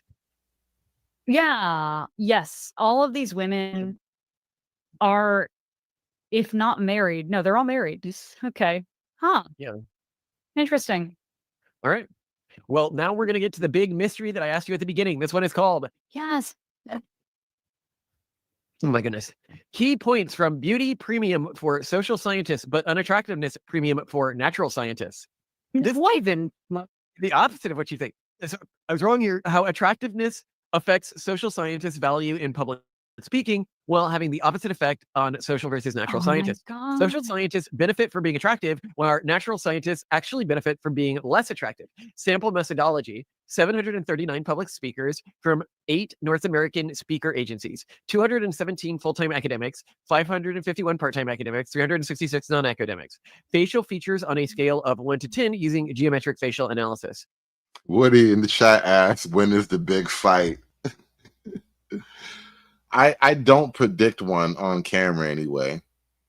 If there's a big fight, it'll be really subdued and you'll never know it happened. And then they'll have another baby right after. Speaking fees used as a proxy for quote unquote market value. Yeah. I love that they're using market value as a term in this. I love it. Yes. This is a wonderful study. Applause to it, whoever did this. Four key findings with supporting statistics. Facial attractiveness has no correlation with academic achievement. So this is the first one here, which is really interesting. Really, again? Woody says Stanley this morning was talking about you. Yesterday, I think, because I think I've been doing a show almost every day, maybe one day off in the last 2 weeks. But yesterday, I think Portia told me that I've been challenged to something like a duel. And no, I'm good. Interesting. Yeah. Generally, historically, what they found is that people who are more attractively more competent. Yeah. It might just be that there's an alternate pressure to like leave academia if you're more attractive and go into another field. Fair. Because attractiveness is correlated with intelligence overall. Yeah, but also attractiveness is indeed correlated with these like higher salaries and stuff. So yeah. I might be an academic if I was less attractive, for example. Yeah. Attractiveness affects external visibility only where physical appearance matters. The significantly positive effects on TED Talk invitations, Google webpage mentions, NY Time bestseller lists. And so the Google webpage mentions 20% per attractiveness point, and on the NY Time bestseller list, plus 1 week per attractiveness point. That is wild. Yeah, SKC, this is, you were almost reading my mind with that comment. He says, these are the people who build the neighborhoods the community wants to live in. And that's why earlier, when I was kind of messing around with Portia, I said, I'm a connoisseur of fine white people. And what I really mean by that is, again, if you want what the white man wants, you have to do what the white man does, which requires a certain level of study. And so when I was talking about like the black manosphere splitting from the white manosphere, I think you deny yourself access to a field of study that is very, very crucial at this point. Like I was on Mr. Z's channel the other night, and I was trying to explain or defend my vision of the racial realities that Black America is facing going forward. And part of the reason why I can come to this conclusion and then go forward with that kind of idea in what is effectively the lion's den is because I actually do talk to white people. I look at white people. I don't just, watch them with a scornful eye, right? I try to understand what's happening there. And I think that Black men are caught up in something that's not really fruitful at this point. And so we need to really rethink our position. That was like my whole argument to those dudes. Like, I'm not even going to disagree with you about racism and the reality of this, that, and the third. Like, I will accept that all the things happen, right? I will even grant you some extra shit. But none of that changes the point of what's going on right now.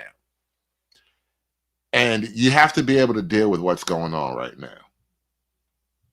But I think we've kind of come to the conclusion of everything I wanted to talk about tonight. We're probably going to wrap this thing up. But like I was saying, man, the whole love thing, bro, relationships are so cooked right now. We got modern, angry, resentful feminist women. Good women are dead. Evil bitches, rise up!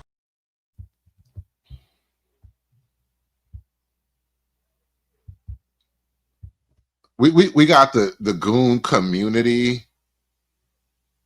Oh my God, the goon community. Jeez, Lord. I think the goon community is like a response to the evil bitches rising up. One gotta go. Cherokee, Pinky, Sarah J, and Jada Fire. Tori, tell us who gotta go. Vontae, I'm not picking Cherokee. In no what world is she going anywhere, okay? Cherokee is Cherokee. Pinky can't go nowhere. Then it comes down to Jada Fire and Sarah J. Vontae, right? Jada Fire or Sarah J. I gotta go Sarah. It's the only pick. Don't Vontae. Don't do this, Vontae, Tori. Don't do this. Don't do this. Don't Vontae, do this this. is not a debate. Don't Sarah do J this. has to go. If she doesn't go, then who does? For what reason? For what reason? She is the worst player. I don't tolerate Sarah J slander. I never have, and I never will. But this has to be. If this is a debate, this has to be because she reposted you, bro. And she made you famous. This is the only thing. Because if we're talking about ball, it has everything to do with performance. Then what this? Then who's leaving? Then who would you pick? It's got to be Jada Fire. Are you crazy? Are you, bro, Vontae? I could almost make an argument that Pinky should go. What? No, Vontae. This is where blasphemous. This is why the word blasphemous was created. Because this is crazy. In no world is Sarah J. Sarah J is the type of person you go and watch because Cherokee and Pinky's videos aren't loading. Okay, you don't go just search Sarah J up. Okay, you don't search her up. Plenty of people search up Sarah J all the time. Who? To this day. All right, I want you to find me 10 people. I want you to find me 10 people that said they search up Sarah J over these people. Free Zone says gooning is such a nasty word for it. I mean, what's nastier, the fact that we made a word for it or the fact that they're gooning in unity now? There's a community of goons that goon in unity. What's nastier, bro? The word or the existence of the community? The gooning community goons in unity, bro. I promise you, that's There's never plenty going to of be people happening. that like Sarah J. Just because you don't like Sarah J. doesn't mean other people don't like Sarah J. No, Vontae. I didn't say I don't like her, but she's not on these others levels. Okay, these are legends. Sarah J. is more relevant. Sarah J. is more relevant than Pinky and Jada Fire today. In 10 years, probably combined. Vontae, in 10 years, nobody's going to be even saying Sarah J's name. Okay, she's still active. That's the only reason she's even being said. Are you crazy? Her scenes are bad. The scene with Little D is terrible. Bro, this is like Stephen A. This is like Stephen A. Smith and Jason Whitlock debating over the greatest ball players ever right now. Like, the intensity right now is amazing. The level of intensity, bro. They're about to start running game tape. They really gonna start running game tape because, like, nah, I don't think you understanding me what I'm saying. Like, Cherokee in her prime, she had the athleticism. She had the ball IQ. She was a team leader. Like, they're gonna start running the game tape, right? ESGN, right? It's the Gooning Network. It's terrible. It's I can't watch it. You know I hate Little D. He makes everyone look bad. Oh my God. He makes your favorites look bad. This is what we were talking about, Bonte. Can we stay on topic? Can we stay on topic? Bonte, okay. What is the problem with Sarah J? Give me a real reason why you don't like Sarah J. Sarah J is just not competing with Cherokee. She's not better than Cherokee. She's not better than Pinky, okay? That you agree with that, right? I agree with that. I agree with that.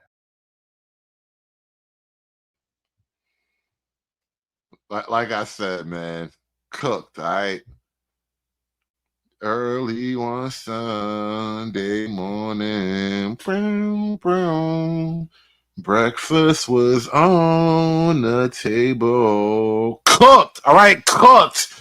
The whole dynamic is cooked. Everything is cooked. Everything is so cooked. You don't even want to eat no more. I would date one of these niggas. I would let them cheat on me because I know that they would. I would date one of them. I would let one of them cheat on me, and I would keep going back, build my followers, and then I would leave one, and then I would be the victim. Now I have all these followers and all this money and this, that, and the third, and then I would leave them. That's the method. I would date.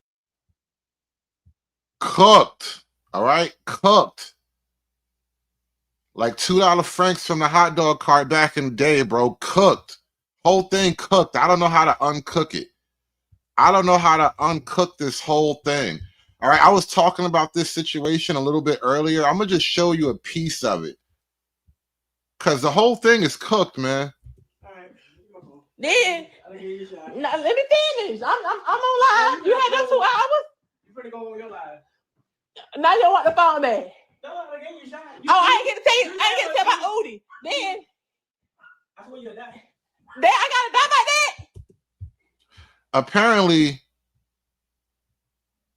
her revenge for him cheating on her was her cheating on him with somebody named Udi.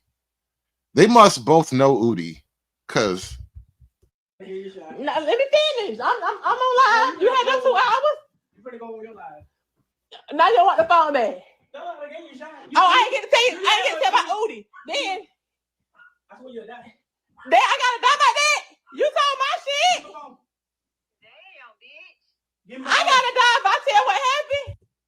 And her friend is on the phone amping her up the whole time. Like, you don't think it's gonna happen. Like, he ain't been busting you upside your head all this time before. Your friend on the phone amping you up like it's not really real.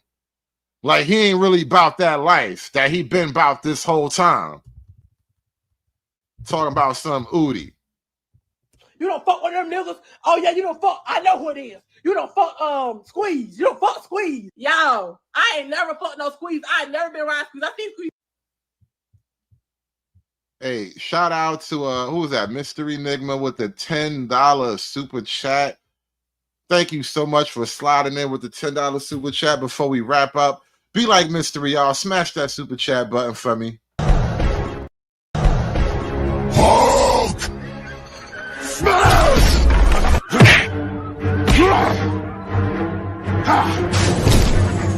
Smash you! You make Hulk angry. You not like Hulk angry. Hulk no like fighting girls. He said, real ninjas believe. Yeah, man. This is a rough one. One time, they was at his dad's house at a party. All my kids, like, it's really frustrating. It's really aggravating when every time you hear your nigga pick up the phone, he on the phone spraying your name. Yeah, you know my girl was fucking such. These niggas ain't never touched me. Why are you lying on me? All right. Then, let me finish. I'm on live. You had them 2 hours. You finna go on your live. Now you want the phone back.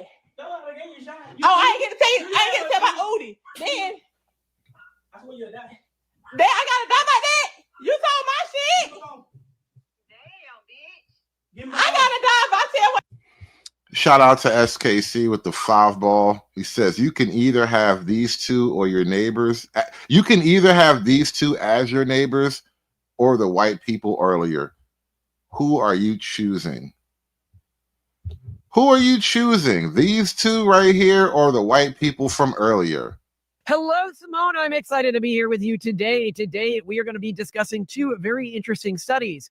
The first looks at how much men and women want and value romantic relationships, showing that men have an overwhelming preference for romance and romantic relationships. We'll get into why that may be. And then in the second, we're going to look at how attractiveness affects the speaker price of scientists within various fields. What? Right, you can have that couple. You remember back in the day? You can get with this, so you can get with that. You can get with this, so you can get with that. You can get with this, so you can get with that. You can get with this, because this is where it's at. Then I gotta die like that. You told my shit. Damn, bitch. I gotta die if I tell what happened. Give me my phone. That's crazy, y'all. I ain't really die behind this, all y'all won't know that tea right now. Mark done got quiet. Where he at? He right here. He getting mad. He don't like the truth coming out. Aspiring to be patriarchs like what white men have, that isn't freedom. That isn't going to help anybody. It's certainly not going to help black people. And I want to understand white rage, and I'm white. It's done. It's done. It's done. It's done. It's done. It's done.